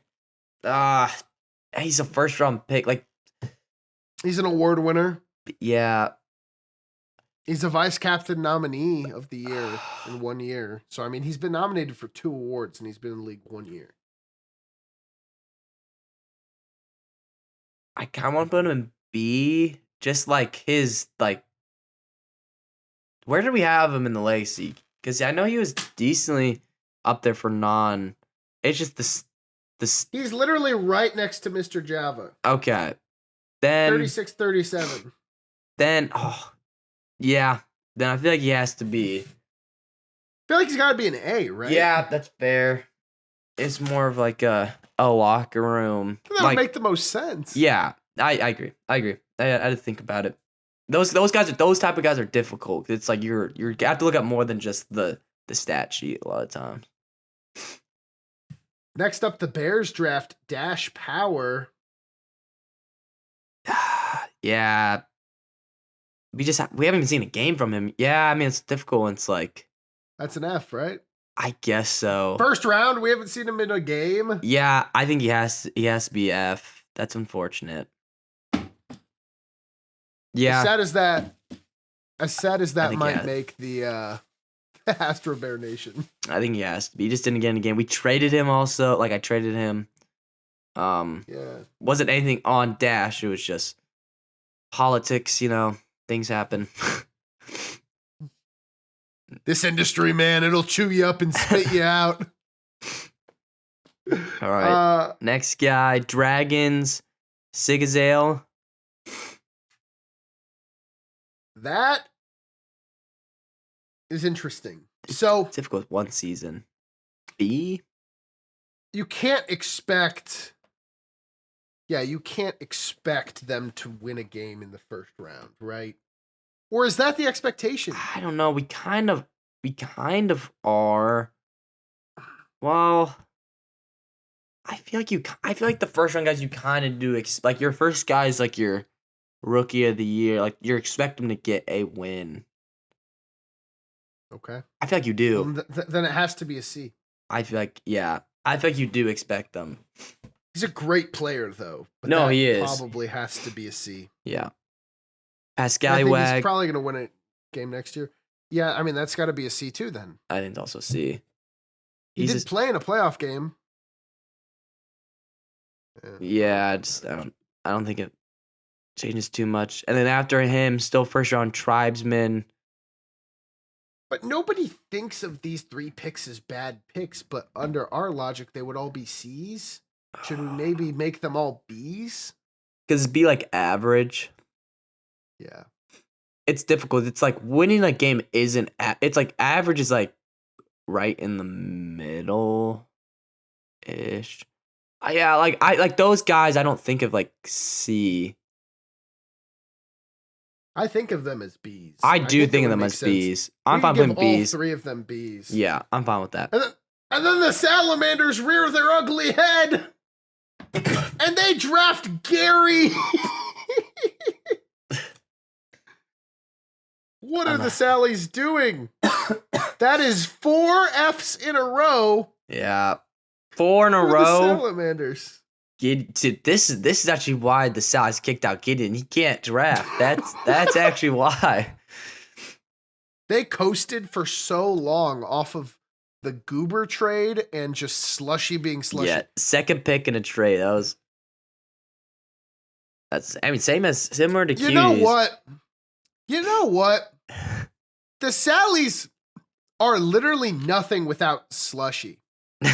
In a way that like we've literally never seen for any other team. You can't say that about any other team. You can't say they're only one player. The Cuties, yeah, they still have two other. They got Caleb. They've got the MVP. They've got so many guys other than Luke. The Llamas, I mean, they were things without you. They've got Johnny. Mm-hmm. And then if you're like, what about without Johnny? Then you're like, well, they had JD. Yeah.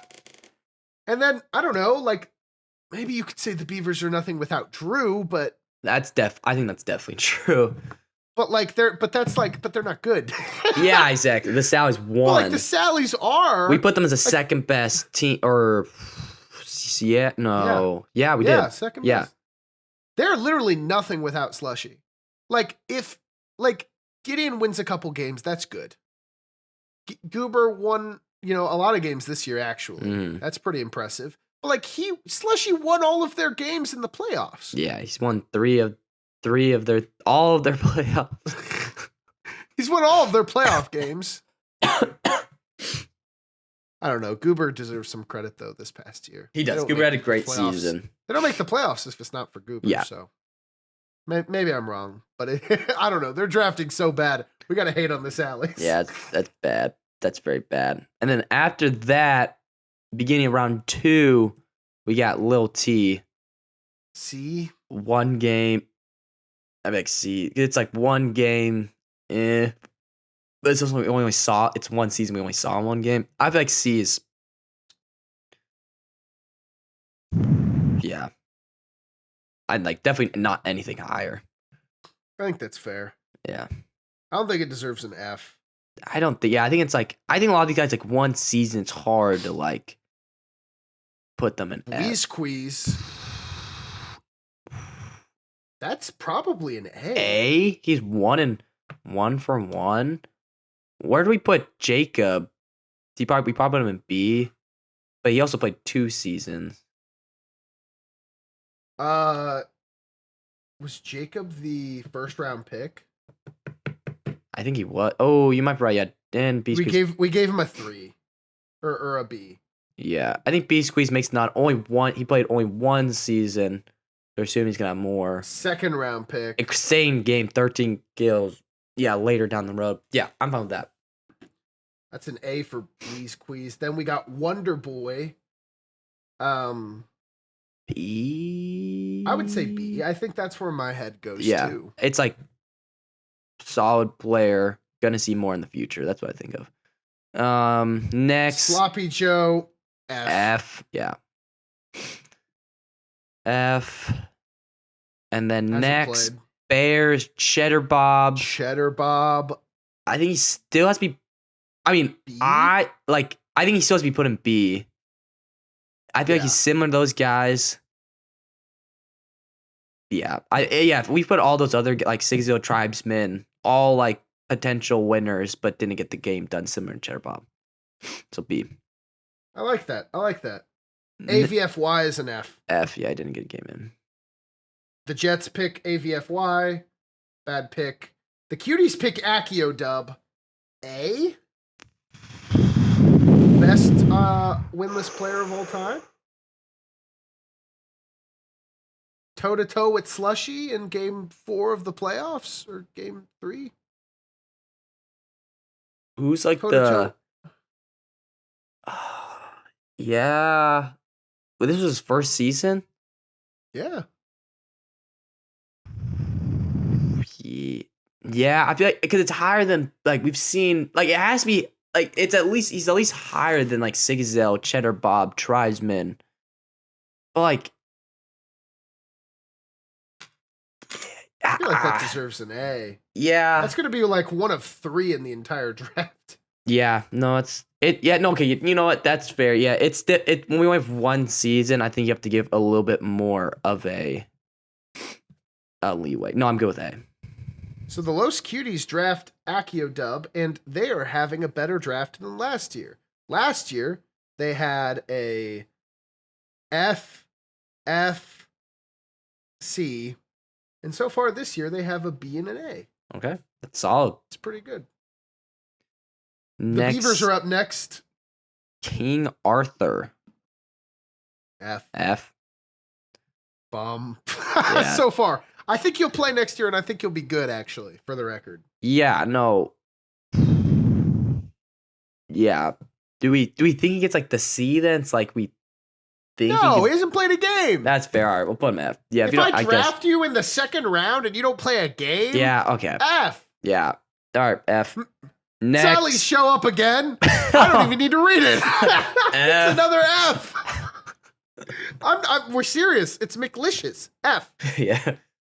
That makes Nicky, get in a 5 game. Fs in a row. 5 across 2 years of drafting.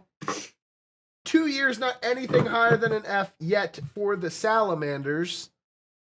And then the Bears are up and they pick Tupperware, which is another F. That's 3 Fs in a row for this weird stint at the end of the second round. Dang. Ooh, that's a rough. Yeah. That's crazy. But then Swamp Dave swoops in and he does something at least. I think third round. Played probably a game.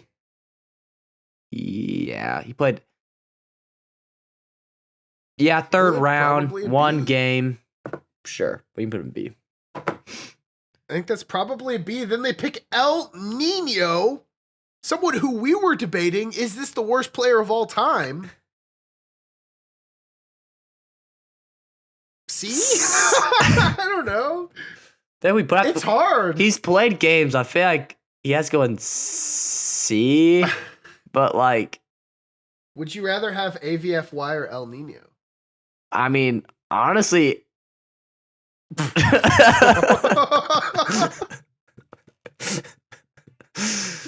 mean, I'd still rather have El Nino because El Nino plays games. But like, if we're looking at the production, like, it's like the quote where it's like, "Oh, what could be in this box? Would you rather have the yacht or a box?" It's like, "Oh, well, the box could be anything. It could even be a yacht." You know, except in this case, it's like, would you rather have this moldy sock or whatever is in this box? And then you're like, what's in the box probably is better than the moldy sock. That's how I feel about AVFY versus El Nino. That's. Then we put AVF. I feel like he has to go. Like, I feel like he has to go C. Like, he's played games. You would rather he did it. That is true. If you're a Jelly Jets fan, you are one of the biggest blunder in your whole team's history is giving this guy a game. Yeah. All right. F. That's hilarious, but I think that's fair. I think it is fair. It's hard, but I think it's. We love you, El Nino. Following the logic. Then right after that, redeem yourself. Right after that, Beavers Charlie. A or an S, right? I mean, for the third round? Yeah. I mean, just off, I think off the person, let's be honest, I think that was the biggest surprise of the entire draft. 100%. Like that, but like, I don't know if that, I don't know how much that actually factors into it, but like him as a player, he gets a win, third round, all-star, Rookie of the Year nomination, A. I think it's A. I mean, I give it an A too. Yeah, I give it an A. Python was an S, and I think Charlie's a step below that. Yeah. And right after him is Meow Meow for the Llamas. And he's in the same boat. I mean, that's an A too. It's an A also. It's a great pick. That's a great pick. And then after that is the Dragons. They choose Ducky.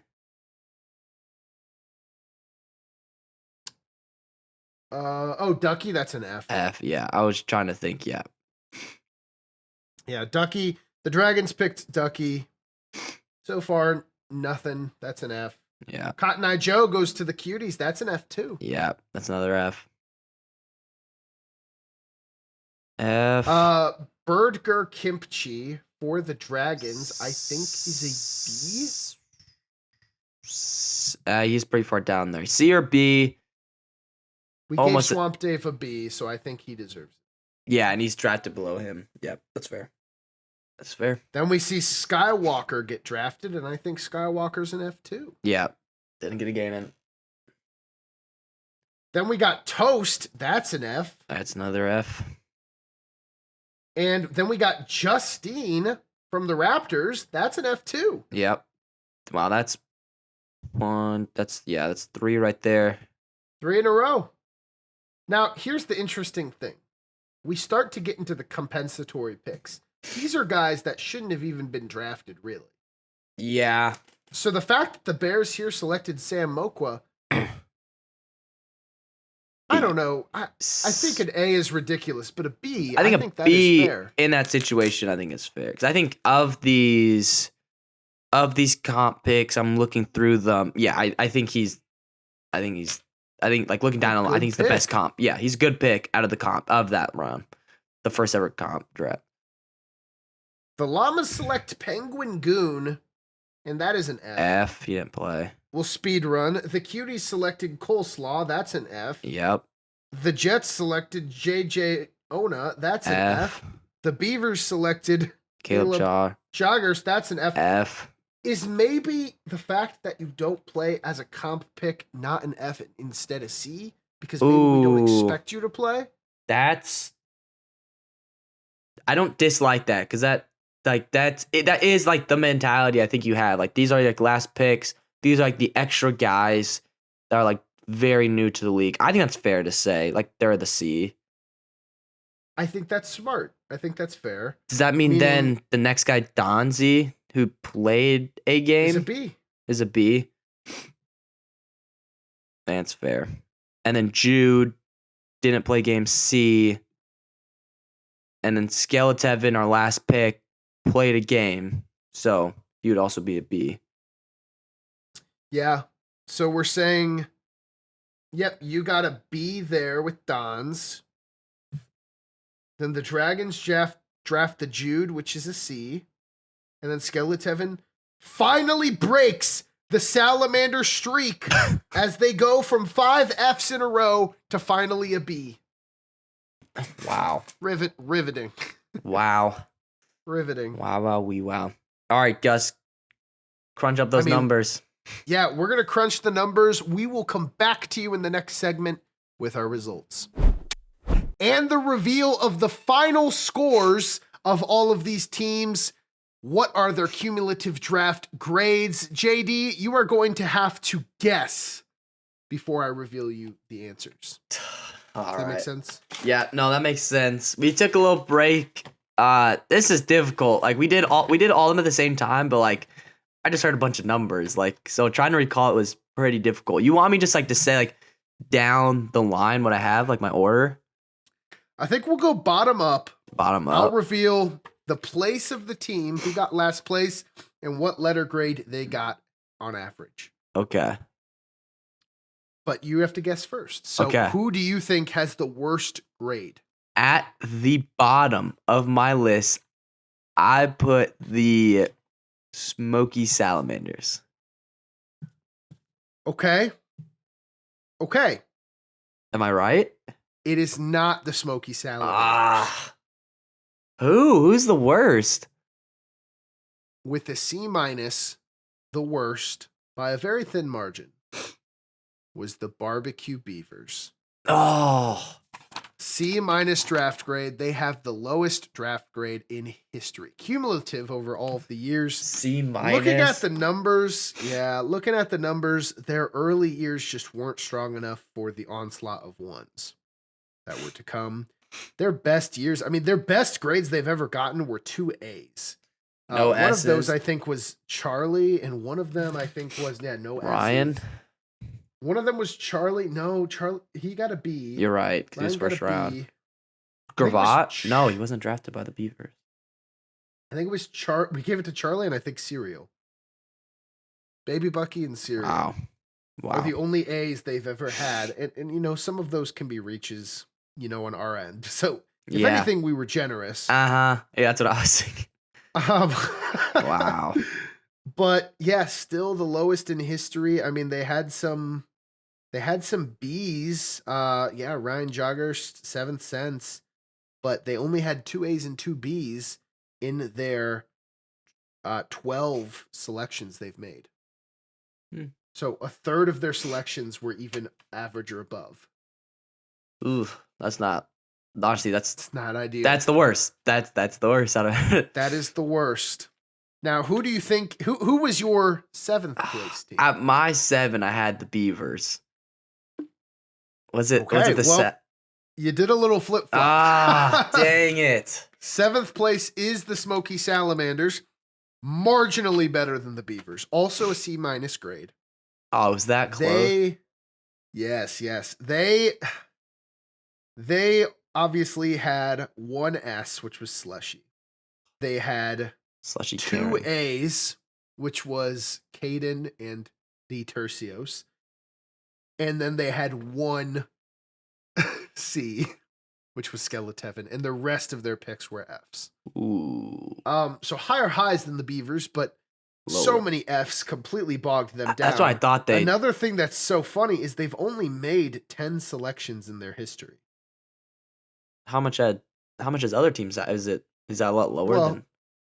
On average, I think a team on average that has been around the block has made 12. Oh, Like the Dragons have made 12. interesting. They've been around 2 years. Huh. So Trades. yeah, they haven't wanted to pick, and when they have, they've been terrible at it. So they're a C-. We're gonna see how Slushy turns that around.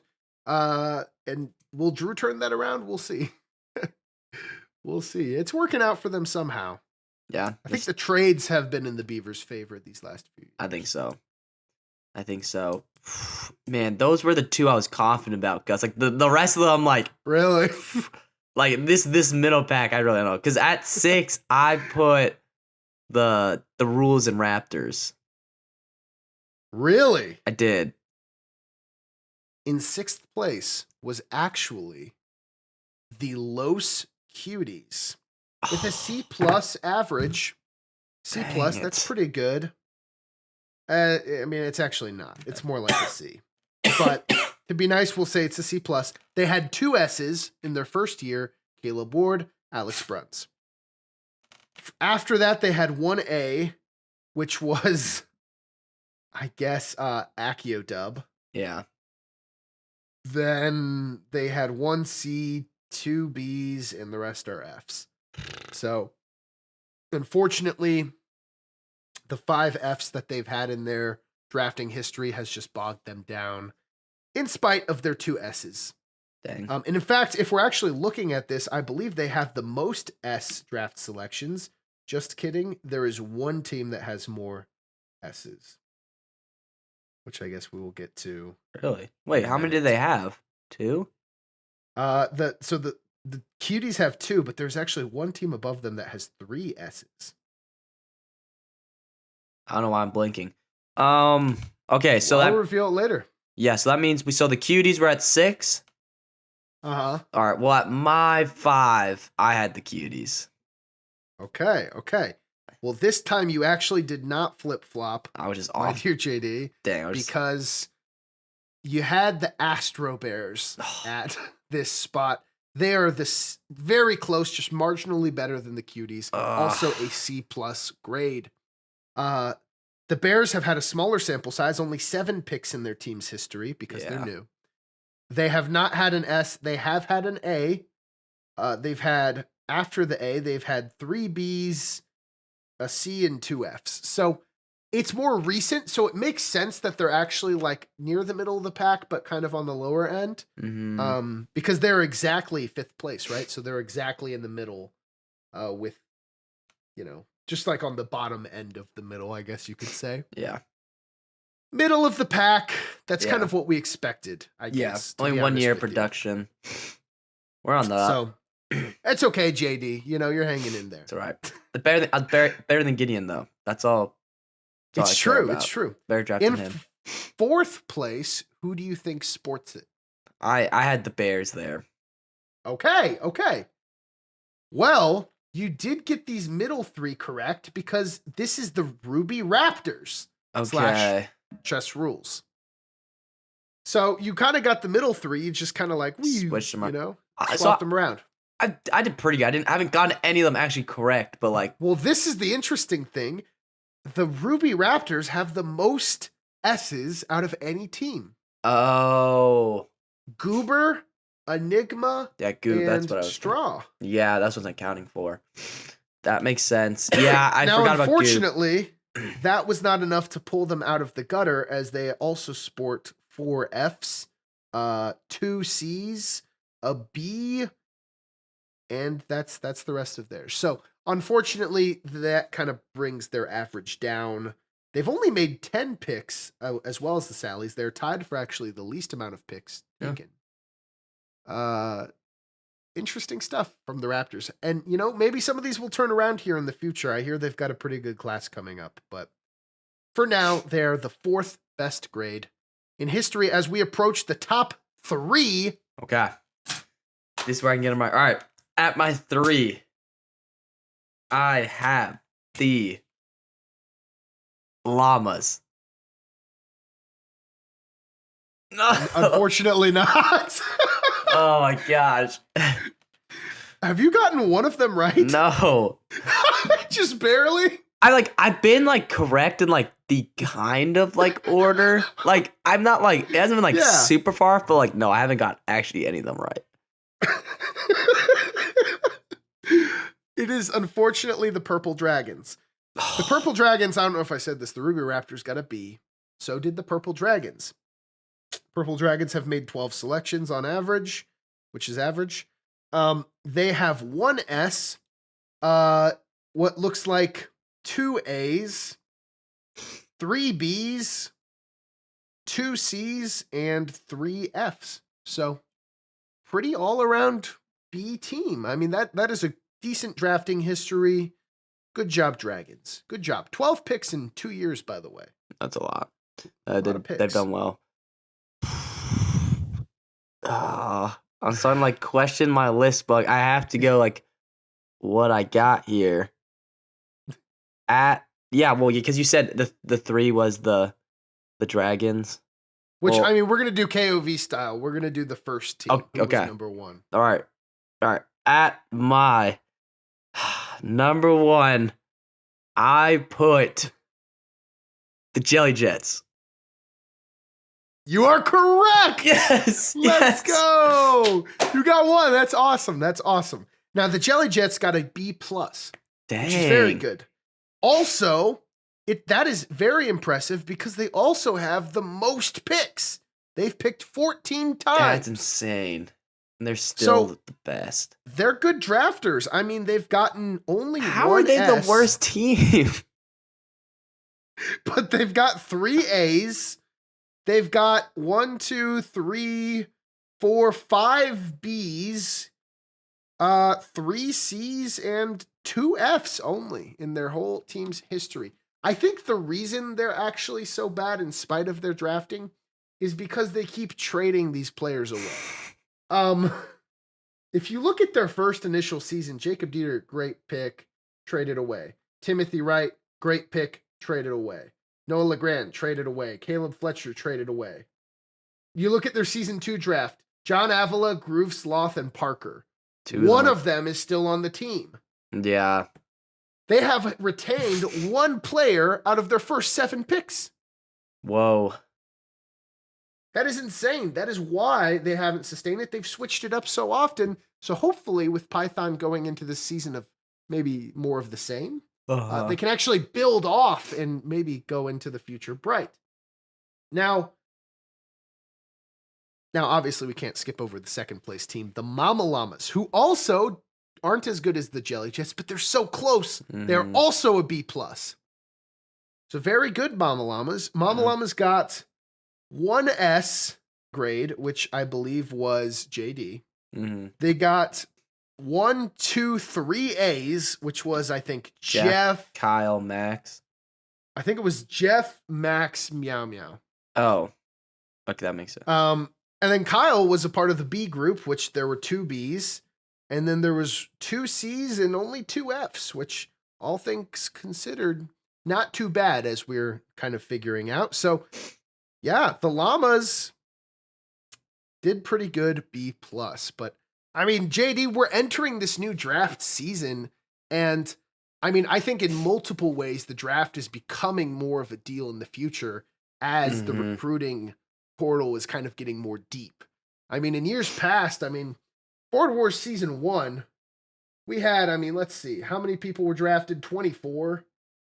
And this year, I mean, in terms of even just handing out initial picks, I mean, we're handing out a lot of draft picks. I mean, we're in the whatever 12 times 4 is, 48. We're handing out 48 official 48. picks. That is 2 times, and we're not even dipping into the comp pick area. We're probably going to add at least a round of comp picks. That's crazy. Like 5th. I mean, wow. The draft is becoming such a big deal now. What have you noticed? I mean, the trends over the years, and I mean, what do you think this teaches you that we can maybe learn from this for the draft to come? Yeah, I mean, I think it shows that who you're drafting is important, but also like training them and actually like knowing your players. I think we saw like the Jets, #1 best drafting team, but maybe not the best team, and maybe that's because they're trading away those players maybe a little bit too early.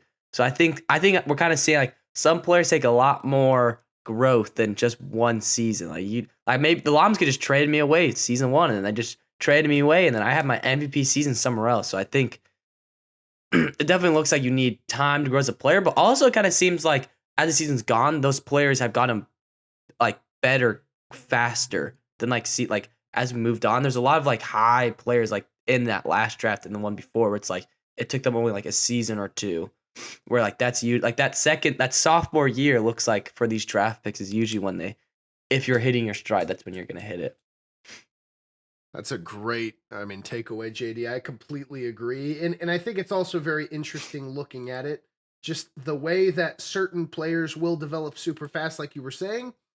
Other players really, sometimes take their time, or other players spike way early, and they've kind of fallen off since then. And it's interesting to me how it actually kind of mirrors trends you would see in like a sports league, where like you have those unks who are really aging out of it, and you wouldn't think it would be that way just because it's a cerebral game. Yeah.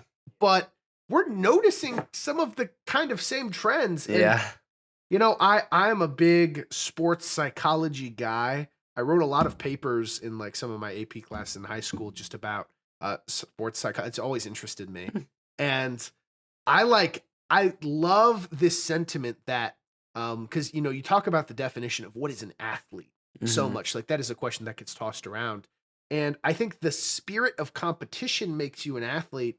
And a lot of people in like sports philosophy will just argue that if it's in the spirit of competition, you're an athlete. I mean, people will argue that like table tennis, because it's physical, that might make sense. But even like things like esport gamers, which we would kind of fall under the umbrella of, gets argued a lot as an actual legitimate sport. And I think that's because the psychology of competition, it is hard to sustain a competitive edge mentally for a longer period of time. True. If you look at like some of the esports leagues, which I personally don't follow, I'm more of like a NFL, NBA guy, but like I hear they actually follow, and I studied it a little bit for these papers, follow kind of a similar trend where you wouldn't expect like the best Rocket League players in the world to be younger, but they tend to be. And once they get older, it starts to, and I really think it's the psychology of competition. Interesting. Wow. It is very interesting. And I think we're going to see younger teams be more on the cutting edge of this competition, more, especially since Board Wars is a game that evolves so much. I think being on the cutting edge and being younger, aside from a philosophical angle, also just helps because you're more in the know of the now. And Board Wars very much is a game of the now. So, will your team be on the cutting edge of Board Wars strategy and innovation and competition? Tune into the draft to find out, I guess. For the last segment, JD, we are going to go over briefly our top 10 highest rated prospects going into this next season with one honorable mention. Obviously, we were preparing for the draft happening in 2 days. Absolutely ridiculous stuff. And, honestly, JD, I wish we could have gotten around to maybe more of this prospect talk, but we're here and out of the 88 prospects here. 11, I guess, 10 with an honorable mention stood out to us as being the highest. Starting with our honorable mention, the 4-star prospect, King's Hand. King's Hand has won an academy game. He's played one academy game and he's won it. Want to know? King's Hand, of course, is his true name, but his secret identity is Daniel Demon, obviously. And King's Hand has been highly hyped up. Looks like he's going over to the Jelly Jets. This is primary destination, but I mean, who knows? Maybe people could take that from under them. Have you seen anything about King's Hand, Mr. JD? I haven't seen actually anything. I've heard a little bit from just from the Jets themselves. I heard the name come up between Mr. Java and Python, but I actually have not seen anything really from him. But he's highly rated, and I think that's why he's up there. He won that game in the offseason, so I think that makes sense.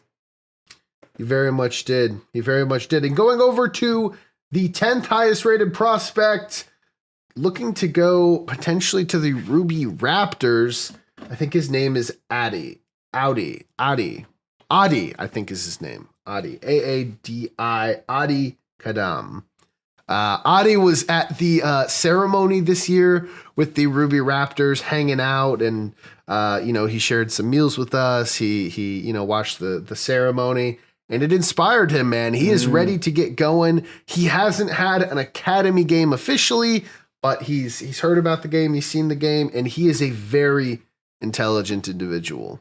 He's got a lot going for him. Getting plugged into that Raptor system, I believe he is friends with our dear Straw, which is how he's getting introduced. And I remember once upon a time we were like, yeah, these Caden clones, Straw and Enigma. Oh my gosh. Dude, pretty soon we're going to have a bunch of, and now obviously we've gotten to know them, so they've become so much more than that, right? And now it's like, wow, like... No, like Straw's showing up in here. He's bringing a bunch of guys that are equally as smart and witty and fun. I mean, that team is going to be exciting, JD. Oh yeah, 100%. That's every time the Raptors bring in a guy, especially when they rank this high. I get a little scared. I'm not gonna lie. Like the Raptors, they're already they have a deep roster. When they're bringing another guy who can win games, that's a little scary. It is. And what would you say about prospect number 9, JD? Prospect number 9, in my opinion, is the best prospect. He's going to be the rookie year. That is Shell Dozer, who's going to be drafted by the Astro Bears. Shell Dozer was a roommate of mine down at Mo State. So basically, by the second half of the season, he was around majority of the games, saw a lot of it. I've played quite a bit of practice games. He's beaten me probably twice in practice games. He beat me in an official practice game that I'm pretty sure was written down. So he's basically his competition is he's played as me, Max Power, and Cheddar Bob. That's been his competition. And he's won quite a bit of those games. Has placed top 2 in basically all of them. I think he's gonna be great. People should be on the lookout for him. Well, in that official academy game, he did, beat you and Max. And I mean, that is a tough game to win. Yeah. And if Shell Dozer can come out on top in those situations, I mean, he is looking to be an exciting young player for the Astro Bears this season. Getting a little bit of youth after trading old Papa Bear. A little bit of youth. The next prospect up on our list is number 8, Pablo, also known as Pablo Vilmer. Now, Pablo is a very, very, very, very smart cookie. Going to, I think he goes to Mizzou. I heard. I heard he actually knows a lot of people that we know, despite kind of being injected into the league through Mr. Java and the Java Knight pipeline. And ended up in a roundabout way knowing like a lot of people, like Jacob Hicks, and and his primary team he's looking to go to right now is the Crows, the Cryptic Crows, which is exciting because they just traded for Jacob Hicks, and I don't know. There's just some interesting chemistries over there, but Pablo has won an academy game, and I've just heard him very hyped up from Gideon, who's obviously trying to take him from Mr. Java, and of course from Mr. Java himself. So these good players, you're going to notice a lot of people are trying to kind of sneak up and grab them. Mm-hmm. And I think that would also apply to number 7 on this list, Jubin Rude. Mm-hmm. Jubin Rude is the man who is making all of these awesome jerseys for us. Yeah. Who's putting in the hours, trying to design those jerseys, man. But he is an awesome guy, and he is an awesome player. Won his academy game, and currently is projected to go to the Unk Cuties. But I've heard a lot of rumors about the Purple Dragons trying to oh my gosh undercut the Cuties and take him away. Hey, maybe the Ashenberries come out of nowhere and swipe him up. You never know. You never do. I mean, he's making all the jerseys. Like he can make whatever jersey he wants for himself. Oh my goodness. Everybody's up for grabs. Have you seen Jubin Rude play? I have not seen him play. I know him in person. He's a great guy. He'd be an awesome guy to have on a team, but I have not seen him play. He's one of those guys where like you've talked to him and it's like this guy could catch on the board horse pretty quickly. So yeah, but I have not seen him play. No, he's really good. He's very good. Who did he beat in his academy game here? Let's take a look. He triumphed over Serial Tribesman and his friend Papinski. Those are two. So that's a beaver in the draft. He beat Vets right there. Yeah, pretty exciting things for sure. And you know what? I think what's really scary is the Cuties are going to be very good. Oh my gosh, like always. Papa Bear, Dr. Luke, Caleb Ward. They're going to have the Goose Wells.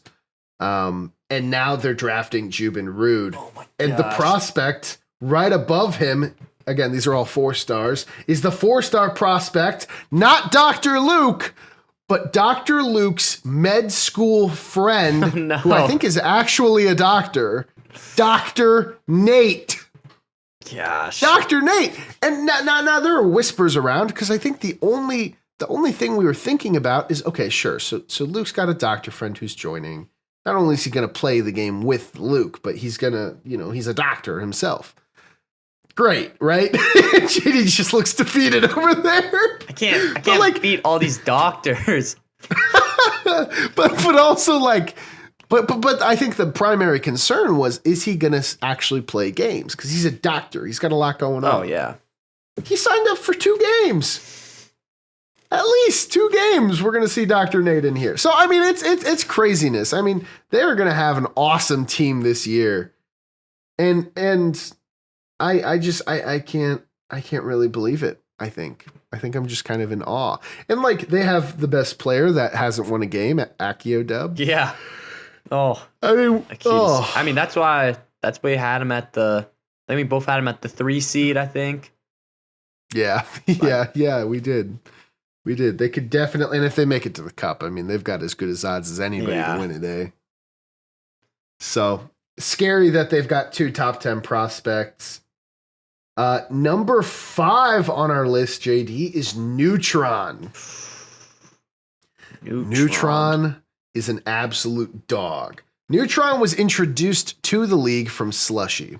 Through Slushy. Oh. That was the person that was initially looking to draft him, but with the way that the Sally's draft has developed, they're prioritizing some other guys. Whoa. And Neutron, in his first ever academy game, first and only academy game, triumphed over Mr. Java, D. Tercios, and Caden.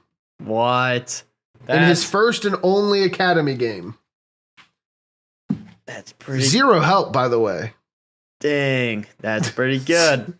0 help, by the way. Caden saw this and is looking to position himself in a high way so he can take Neutron not only from the Salamanders, but from the Crows as well, who are both trying to prioritize a bunch of people. I don't think they're going to be able to keep Neutron. He is currently slated to go to the Raptors when it's all said and done. Wow. Which... So Sally's brought him in. Raptors pick him up. That's what it's looking like right now. And again, that is 2 top 10 prospects for the Raptors as well. And the rich keep getting richer. I mean, pretty crazy stuff. What do you think, JD? Yeah, I mean, the fact that they have these Raptors and the Cuties, probably two of the best teams like coming into it in a way. Just keep getting more and more players. You know, the Cuties they got popular, they get more players. The Raptors don't lose any of their good players and are bringing in more. That's insane. These organizations are staying at the top and they don't move down once they get there. For real. And then at number 4 is our final 4-star prospect, DNA Nick. Now, I've heard a lot of things about Nicholas Millet, I think is his name. DNA Nick is not only a guy that I know because he's in the Slushy pipeline. You see, Slushy has this awesome group of guys playing FIFA, FC, the soccer game, virtually every night. And so he's gotten so close to a lot of those guys. And not only does he trust them as competitors, but he trusts them as, friends and as a group. And that's kind of where Neutron stemmed from as well. DNA Nick, I have heard, is not only going to be the Salamanders' first selection, but this is, from what I've heard, Slushy's answer to losing a top player like Gideon. This is from Slushy, his solution to losing the games that he thinks Gideon would have won. Whoa. So he's expecting Nick to be the third of the big 3 in the Smoky Salamanders, which is Slushy, Goober, and they're looking to DNA Nick to be that other guy. And obviously the Salamanders have a lot of good prospects. They've got Momo, Alex Morrissey on here. They've got Glizzy Foles, Andrew Foley. They've got King Potato, Leighton Mosley, and Grihos, Xavier Tercios, Dylan Banks. I mean, they've got a good list of guys, but the cream of the crop to them is DNA Nick, and he is the final 4-star prospect on our list as we get to the top 3. And JD, before we talk about the top 3, I mean, first of all, what do you think about DNA Nick and what is kind of being spoken over him right now? Yeah, I mean, that is a big ass for him. Honestly, I hadn't really heard too much about him. There's like certain players that you hear a lot about just because like it's the captains you're around. But especially since he's with Slushy, like I don't talk too much to Slushy during the offseason. He's not around where I am, so I haven't heard too much about him. But the way you're hyping up and the way Slushy's talking about him, that's a big ask from him. But I mean, for Slushy to be saying that, obviously they're seeing a lot of talent. You just don't say that about any prospect. So it sounds like there's some high hopes for this guy and for the Sallies. I would agree. And going into the top 3, all 3 of these final guys are 5-star prospects, which in this draft is the hardest thing to do, mind you, because there's so many guys. Mm-hmm. But there are some that earned the coveted 5-star prospect. Now, 5 stars in the past have been Caleb Ward in season 1, Slushy in season 1, and Jeff in season 1. Those were the only 5 stars there were. Season 2, there was only 1. That was Mr. Java. Season 3, there were 3.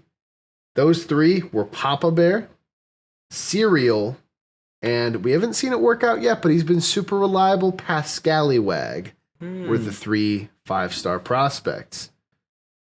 This year, now with that rich history of really good guys that are not only good at the game, but usually heavily involved in the game, we see our top 3 starting with Sir Lagsalot, also known as Hamza Mehmedovic. Hamza Mehmedovic is, I hope I'm pronouncing that right, is a dog. He played only 1 academy game, but he's seen a lot about the game. And in his game, he triumphed over the rookies in just insane fashion. winning in a game that was akin to the Guts Five Nights at Freddy's situation that I think we've seen a couple times. Yeah. Being in a very similar situation. And I think what really stood out in this game with Sir Lags-a-Lot was there's a lot of calculation involved with the FNAF things and with Guts. You really got to plan out your turns. You got to make sure you're continuing to get kills. And he did that, allegedly, according to Mr. Java, effortlessly. Mr. Java has seen a lot of rookies, but from his testament, he believes Sir Lags-a-Lot has picked up the game the fastest out of any person he's seen. On top of this, apparently, intellectually, just statistically speaking, he's like a super genius. What? And yeah, he is like a smart. He is a smart guy. Like he's future doctor level intelligent. I can't compete with these smart people over here. What is all these geniuses? Absolute genius students of the game. But Sir Lags-a-Lot is apparently that guy. The only question about him that keeps him from being the number one spot is he only signed up for a guarantee of one game. Oh. He's won maybe two. So I think what odds are he's going to play that first game, I think, and he's going to get excited and he's going to play the second one. Obviously, it's about time. I'm sure he would play as many games as he could if he could. Maybe he's doing doctor stuff and saving lives. I don't know. Is this a Java night or? This is a Java night. Okay, interesting. This is a Java night. Recruited by Mr. Java.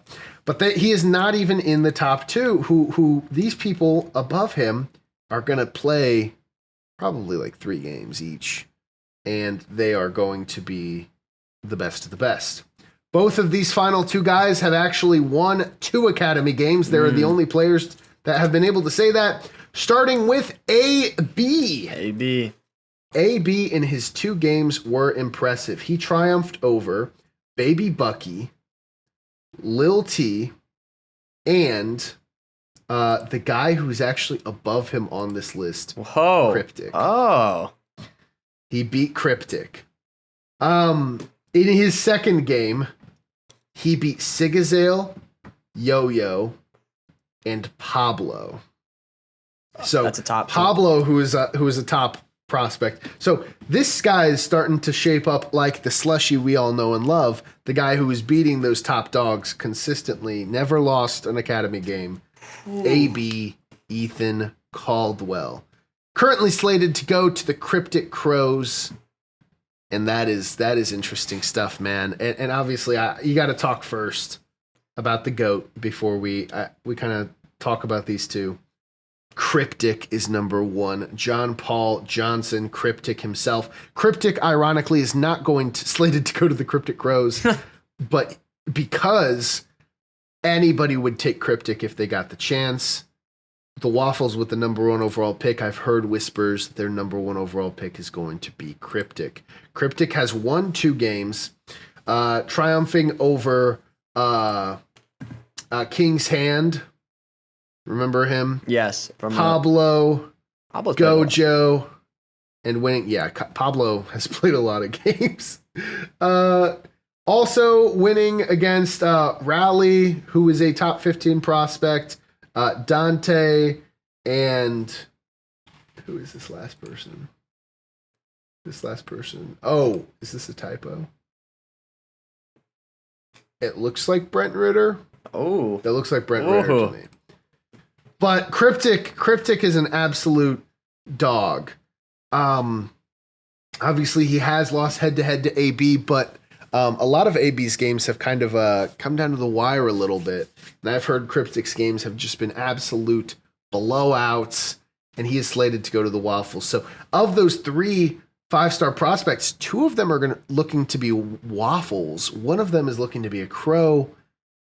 What do you think about these feats we've talked about, JD? And what do you think about them potentially going to these expansion teams? Yeah, I mean, first of all, these top, I would say I've heard like whispers about these prospects, see them in some games, but the top 2, Cryptic and AB, I would say those I've heard the most about the entire summer. That they're kind of like they're those guys. I've heard them win quite a few games, and the fact that they're going to the Waffles and the Crows. I think that is first, I think that's awesome for their teams. I think that's good for the league that these expansion teams are getting the best of the crop. I think it's only fair for those expansion teams, but it's also, it's not like it's given. Those guys are recruiting.